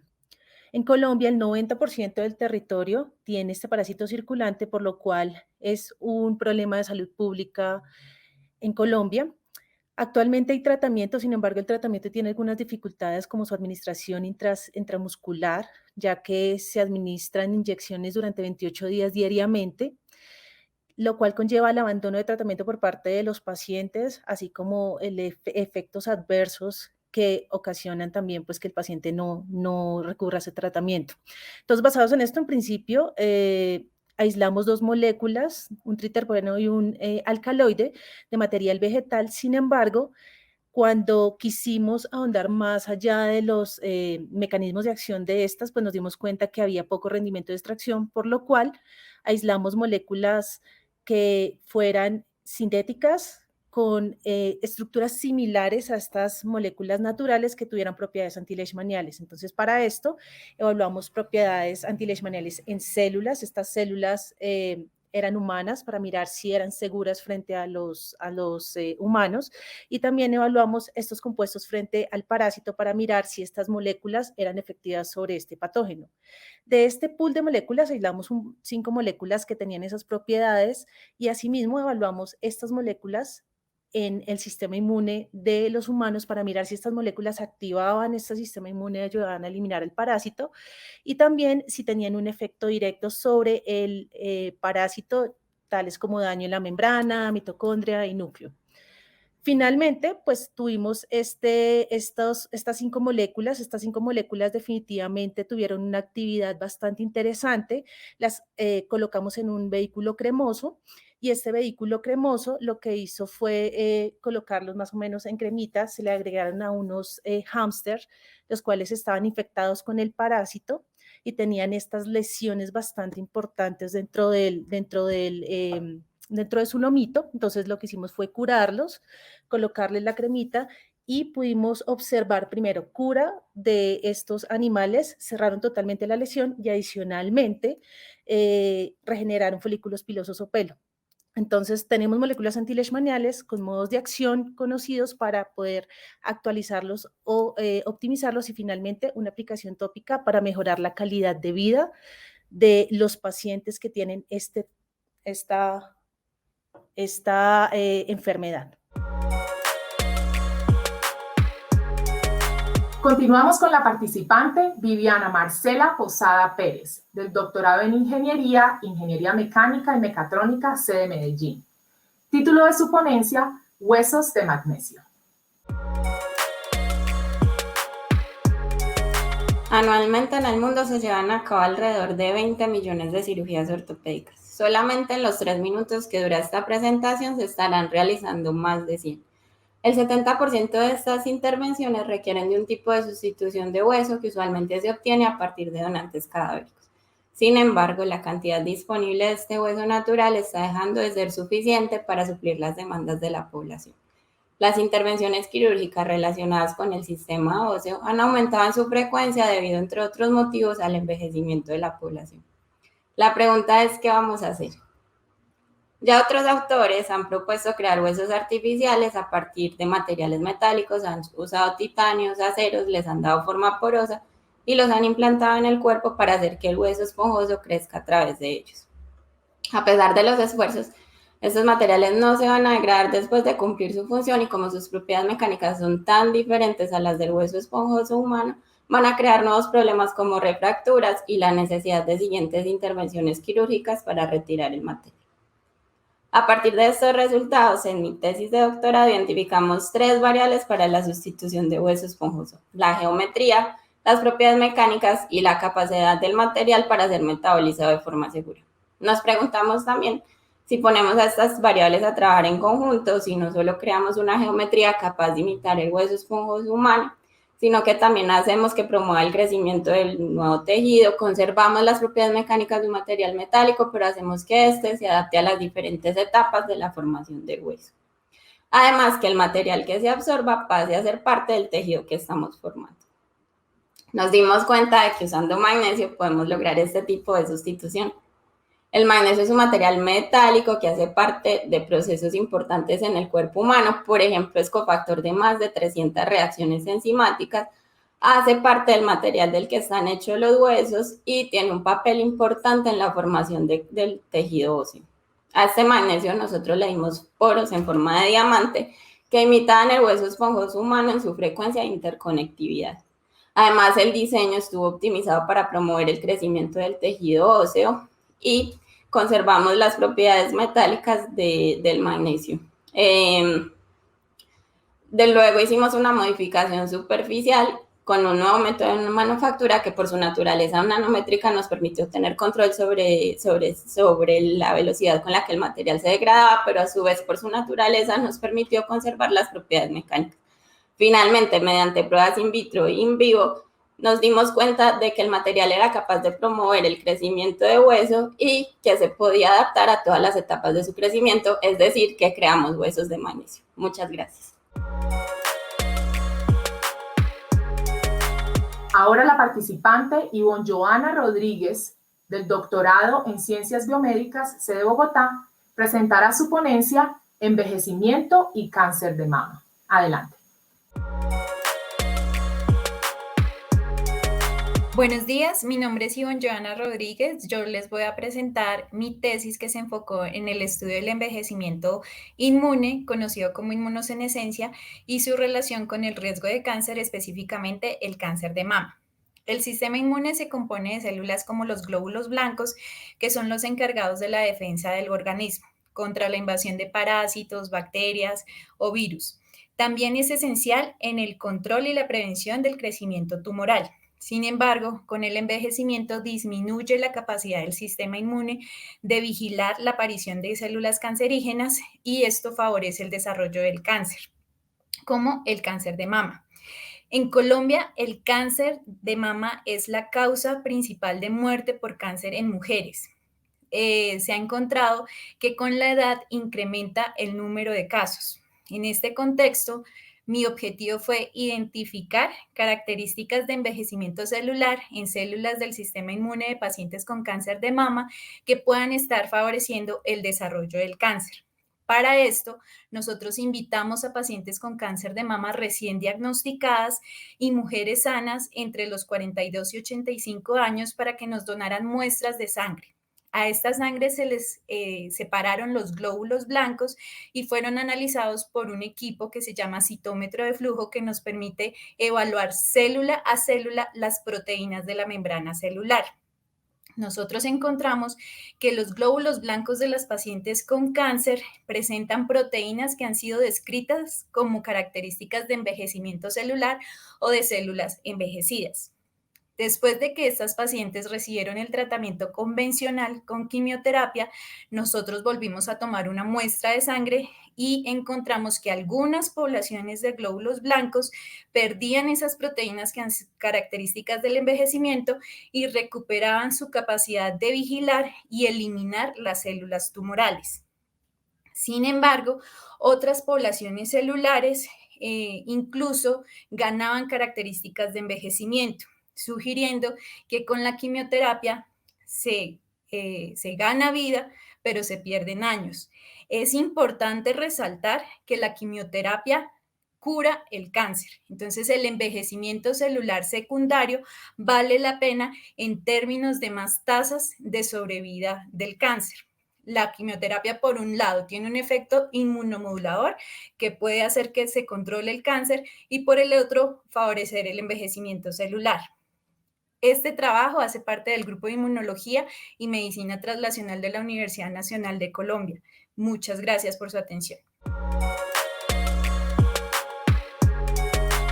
Del doctorado en Ingeniería Civil, sede Bogotá, María Cristina Arenas Bautista nos presenta El agua viene y el agua se va. El agua viene a la zona del Valle Medio del Magdalena, una zona de importante desarrollo económico y social para el país, mediante la consolidación del balance de agua. En la primera etapa de mi tesis doctoral, se usó este balance hídrico o balance de agua para identificar las zonas de mayor temperatura, en dónde llueve más y en qué momentos del año se presentan estas lluvias, pero también para responder una de las preguntas más importantes para las comunidades: ¿cuánta agua tenemos? Para esto, diseñamos unos esquemas visuales a los que llamamos modelos conceptuales y que, apoyados en ecuaciones matemáticas y computadoras, nos permitieron identificar los procesos hidrológicos más importantes de la zona e identificar que la oferta hídrica de agua es más o menos de 20 millones de metros cúbicos de agua. Esto es como 1000 veces la capacidad de almacenamiento de Hidroituango o 200 veces la capacidad del Cisca. Luego surgió una nueva pregunta: ¿cuánta agua usamos? En esta segunda etapa se quiso identificar, por ejemplo, cuánta agua usa la región en el desarrollo de actividades como bañarse, cocinar, regar los diferentes cultivos o alimentar las vacas, caballos, cerdos y aves en los diferentes sistemas de producción. Con esta información se hicieron unas sumas y promedios y se identificó que los sectores agrícola, doméstico e industrial tienen los mayores consumos de agua y que en general el consumo de agua en la región es aproximadamente 300 veces la capacidad de almacenamiento de Hidroituango o 60 veces la capacidad del Cisca. Pero mi trabajo no terminó aquí. Ahora debía preguntarme cuánta agua tendremos y cuánta agua usaremos en 30, 50 o 100 años. Y lo más importante, cómo deberíamos repartirnosla entre todos los usuarios. Para esto, hicimos unos escenarios basados en la expansión de las áreas de cultivo, el crecimiento de la población y la economía en la región. Con esta información, consolidamos una herramienta que nos permite saber a dónde el agua se va e identificar que el consumo de agua para el año 2050 se va a duplicar. Como conclusión de todo este proceso, pudimos identificar la importancia de caracterizar los sistemas de agua, porque una región en crecimiento requiere mayor cantidad de agua limpia y de buena calidad. Y es por esto que las decisiones sobre el uso y el consumo de agua que hacemos como individuos es importante, pero las que hacemos y las que diseñamos colectivamente en comunidad, pues son mucho más importantes. Muchísimas gracias. Seguimos ahora con el participante John Fernando Sánchez Álvarez, del doctorado en Ingeniería Sistemas, sede Medellín. Título de su ponencia: Modelo de interacción humano-computador para sistemas de comunicación aumentativa y alternativa.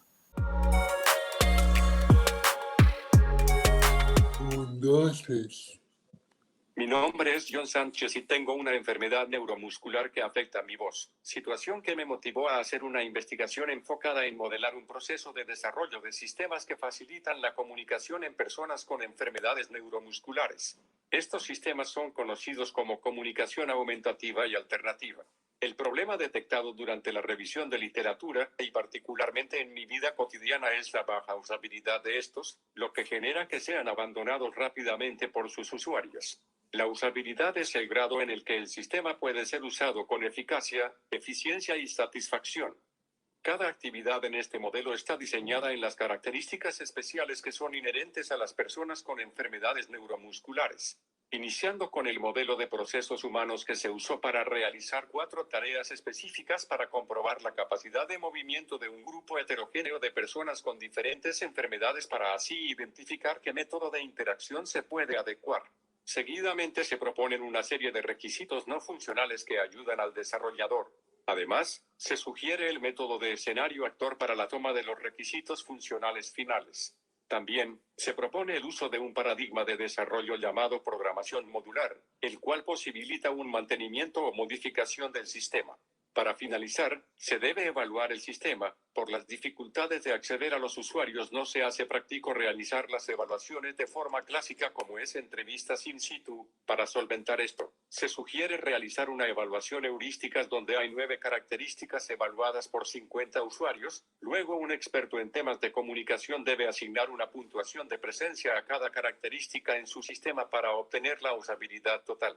Si el sistema tiene una usabilidad menor al 80%, se debe volver a correr el modelo, y si es menor a 50%, se debe reestructurar la interfaz de este.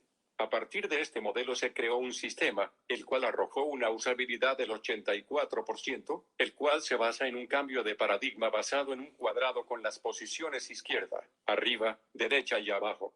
Cada letra se compone de 3 posiciones únicas. El sistema usa la técnica de barrido, que consiste en que solo se puede hacer la selección cuando la línea roja del sistema está en la opción deseada. La línea roja cambia cada segundo la posición en el cuadrado, y cuando se llega a la posición deseada, el usuario debe tocar o realizar un sonido seco como un chasquido o un golpe en la mesa. Por ejemplo, la letra I se compone de las posiciones izquierda, arriba, izquierda, y la L es derecha, izquierda e izquierda. En la literatura este es el sistema que reporta la mayor eficiencia de hasta 400% comparado con otros sistemas similares.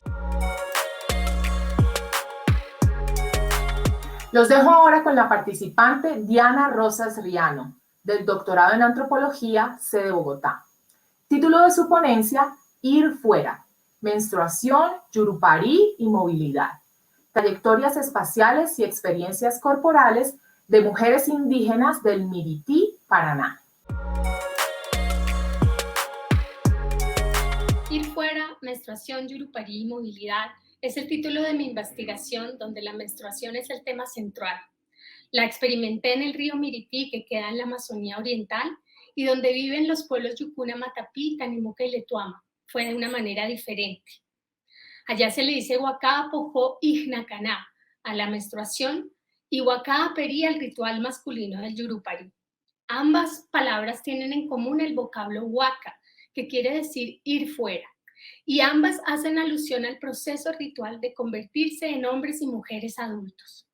Estos procesos rituales están en relación con ese conocimiento contrapuesto entre hombres y mujeres, el chamánico de dominio masculino y el conocimiento productivo y reproductivo de las mujeres. Estos conocimientos dinamizan una organización social de Maloca caracterizada por la patrilinealidad, la virilocalidad y la exogamia, donde las mujeres son preparadas en su primera menstruación para irse fuera de su familia de origen y de su territorio, y defenderse en otro territorio ajeno a través de su fuerza productiva.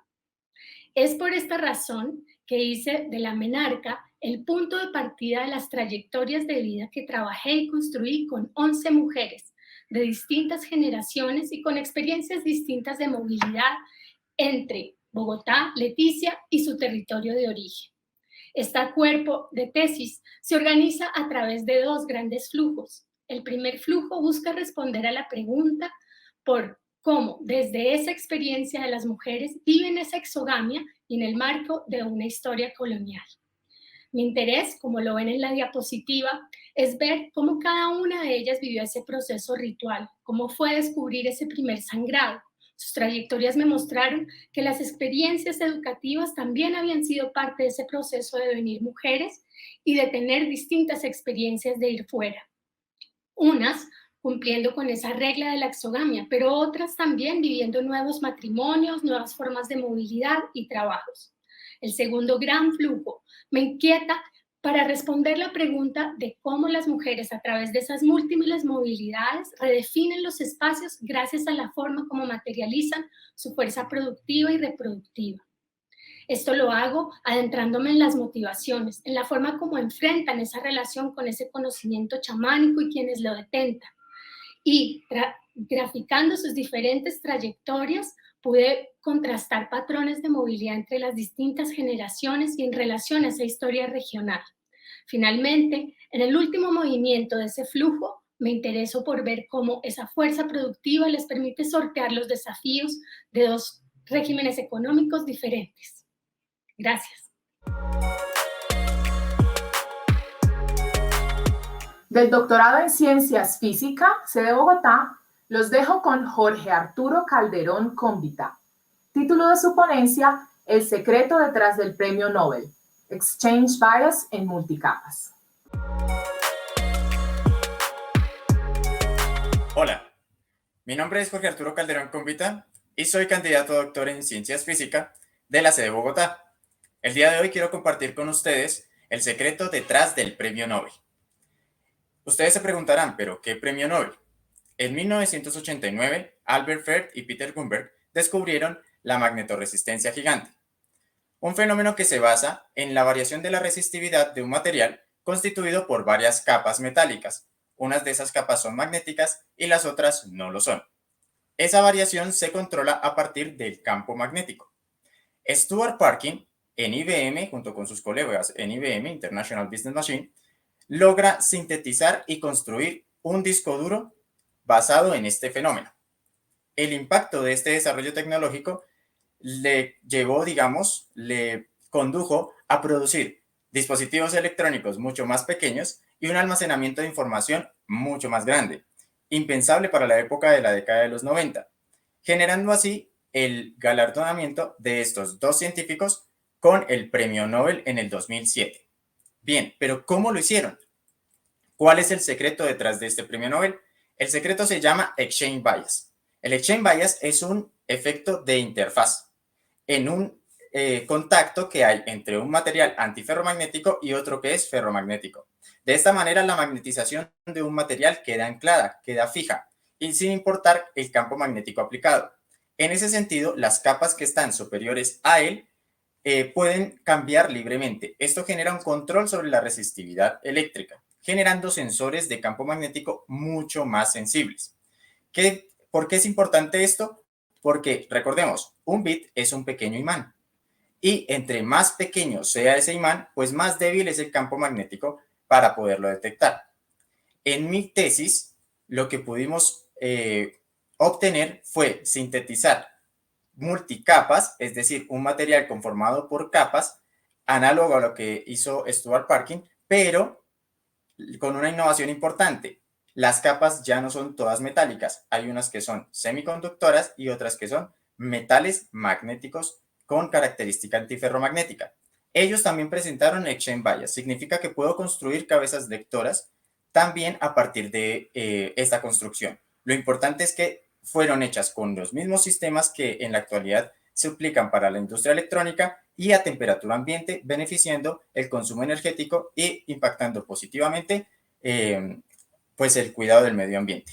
Además, también a partir de las propiedades eléctricas, pudimos obtener que con estos materiales podemos construir memorias no volátiles basadas en el switcheo de la resistividad.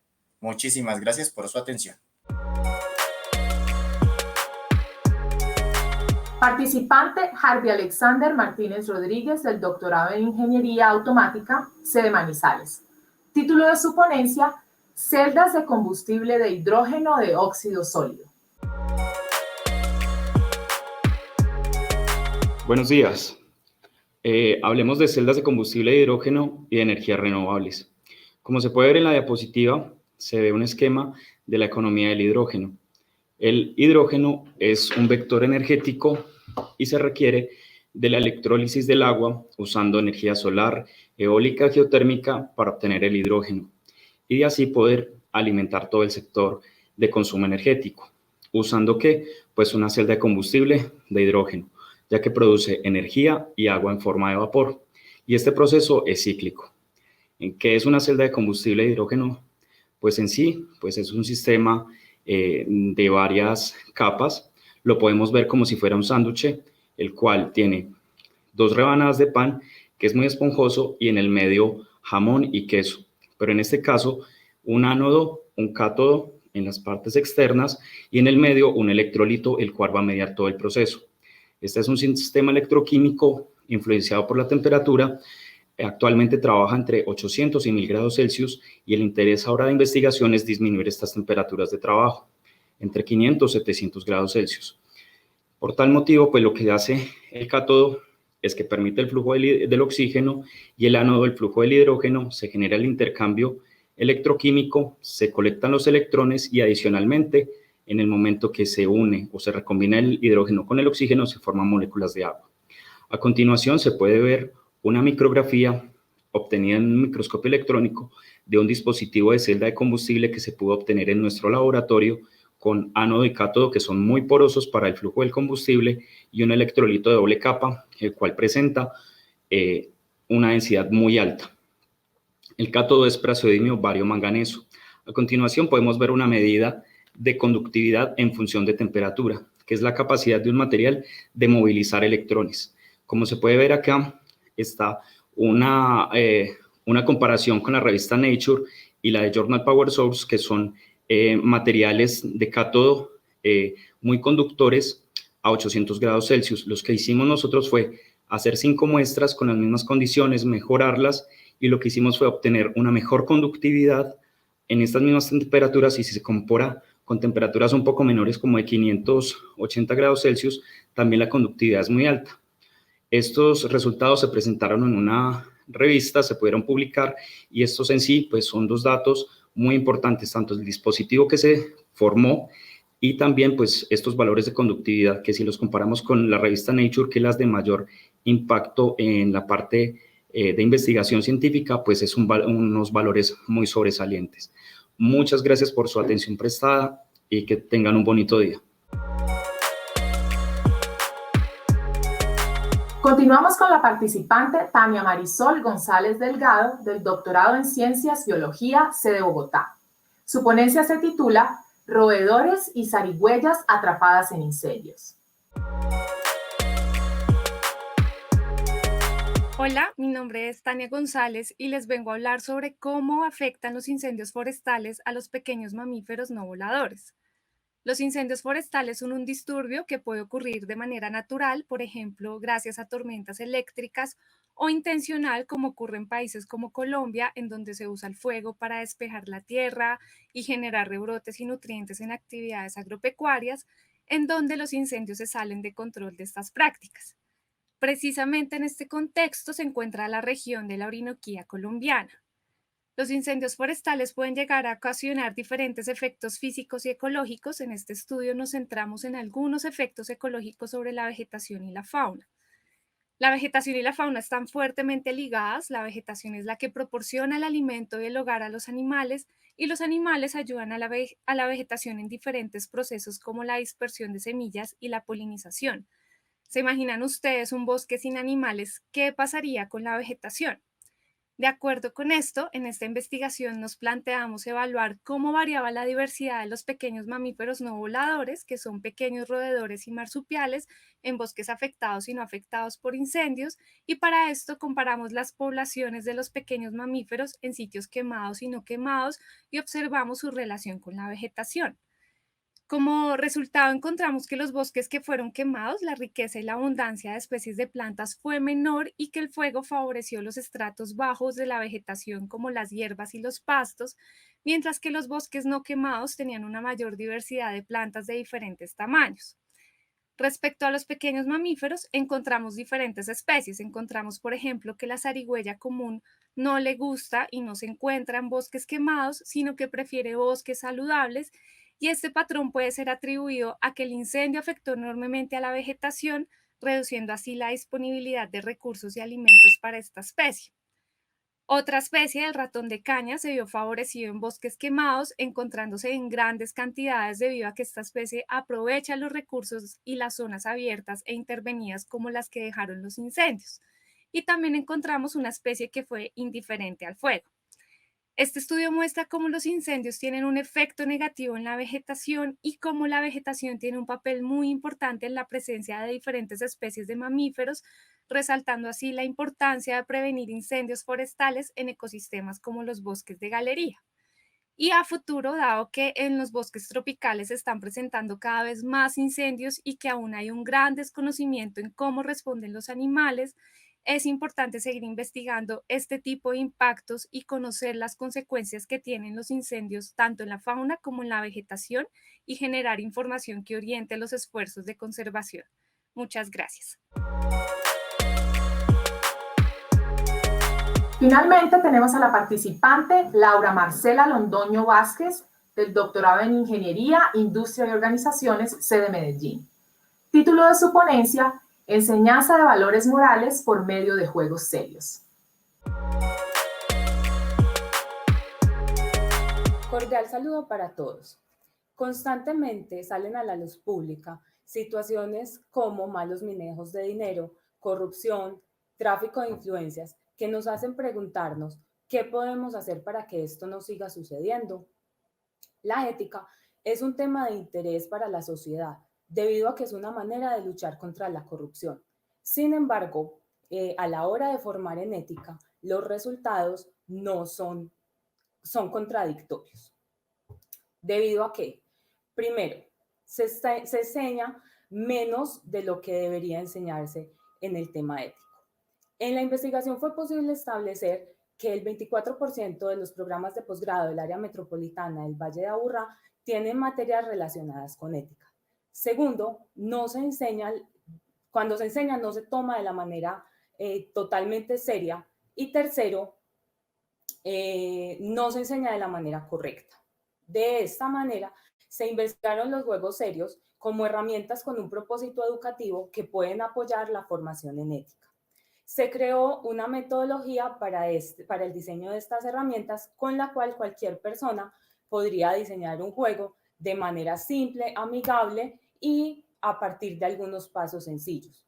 Con esta metodología se propuso el juego Valoret. El juego está enfocado en enseñar 8 valores morales a estudiantes de posgrado.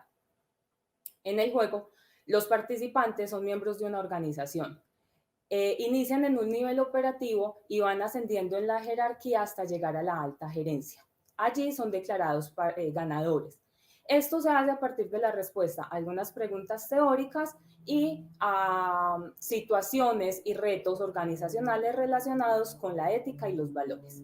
El juego se diseñó en 2 versiones. Una versión de tablero donde pueden participar hasta 5 personas de manera simultánea con dados, tarjetas, hojas de respuestas, y una versión videojuego donde es multijugador en línea, se puede utilizar en diferentes plataformas y desde cualquier lugar del mundo. La versión videojuego se aplicó a un grupo de 74 estudiantes de posgrado junto con 2 cuestionarios que permitieron evaluar los conocimientos adquiridos. Después de aplicar el juego, como resultado se observó que hubo un incremento en el promedio de respuestas correctas de los participantes en 7 de los 8 valores analizados. De esta manera, el juego formó en ética a los estudiantes, fue amigable, divertido, evolucionó en las preguntas y confirma que es posible formar en ética y valores morales por medio de juegos serios.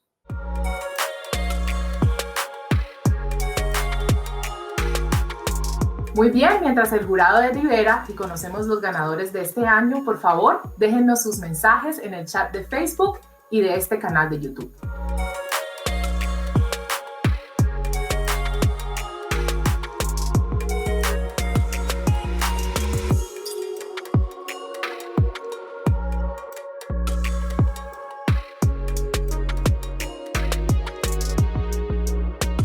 Muy bien, llegó el momento de conocer quiénes obtuvieron los 3 primeros lugares en esta ocasión y para hacer el anuncio le doy paso a los integrantes del jurado. Bueno, me ha correspondido anunciar el ganador del tercer premio en este interesantísimo concurso del reto de presentar una tesis de doctorado en 3 minutos. El ganador de este tercer premio es Oscar Iván Monsalve Camacho, de la Facultad de Ciencias Agrarias de Bogotá. Su doctorado incluye una tesis bajo el título de Evaluación de la Sostenibilidad orientada a experimentos agrícolas asociados al suelo, y su ponencia tenía como título A medir la sostenibilidad desde el experimento. Felicito muy especialmente a Oscar Iván, una gran presentación, y la calidad de todos los concursantes era muy alta, por lo tanto es muy meritorio poderle destacar con este premio. A todos ustedes les agradezco y felicito especialmente a Oscar Iván Monsalve por este logro. Me corresponde, según el protocolo, anunciar el segundo lugar en este concurso, que corresponde a Natalia Isabel Jaramillo, quien nos expuso de una manera muy interesante un esfuerzo y unos aportes desde la ingeniería de materiales, de diseño de nuevos materiales, gracias a la combinación de las propiedades de los materiales y las geometrías que se pueden imprimir con las tecnologías de impresión 3D, hacer una contribución de gran potencial en implantes óseos. Entonces, pues felicitaciones a Natalia y muchas gracias otra vez y felicitaciones por este excelente concurso de 3 minutos, de tesis en 3 minutos. Sin duda, un concurso como estos da la oportunidad para que la sociedad en general conozca y pueda entender cómo funcionan y cuáles son los aportes que efectivamente hacen nuestros estudiantes al desarrollo de la ciencia, no solo en Colombia, sino en el mundo entero. En esta oportunidad me ha correspondido anunciar el nombre del ganador de este concurso. La ganadora es Sofía Catalina Henao Aguirre, y el nombre de su trabajo de tesis es ¿Cómo se puede mejorar la comodidad de un usuario de prótesis? Sofía Catalina realizó sus estudios de doctorado en el doctorado de Ingeniería Mecánica y Mecatrónica de la Facultad de Minas de la sede de Medellín. Felicitaciones especiales a Sofía Catalina, pero sin duda para todos los demás participantes una felicitación especial. Mil gracias. De esta manera culminamos la 5ª edición del concurso Tesis en 3 minutos en la Universidad Nacional de Colombia. Felicitaciones a los participantes por sus excelentes ponencias y por aceptar este reto.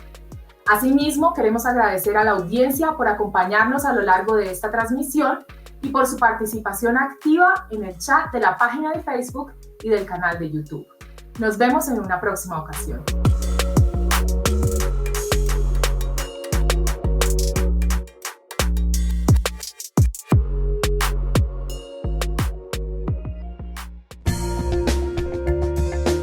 Universidad Nacional de Colombia, proyecto cultural, científico y colectivo de nación.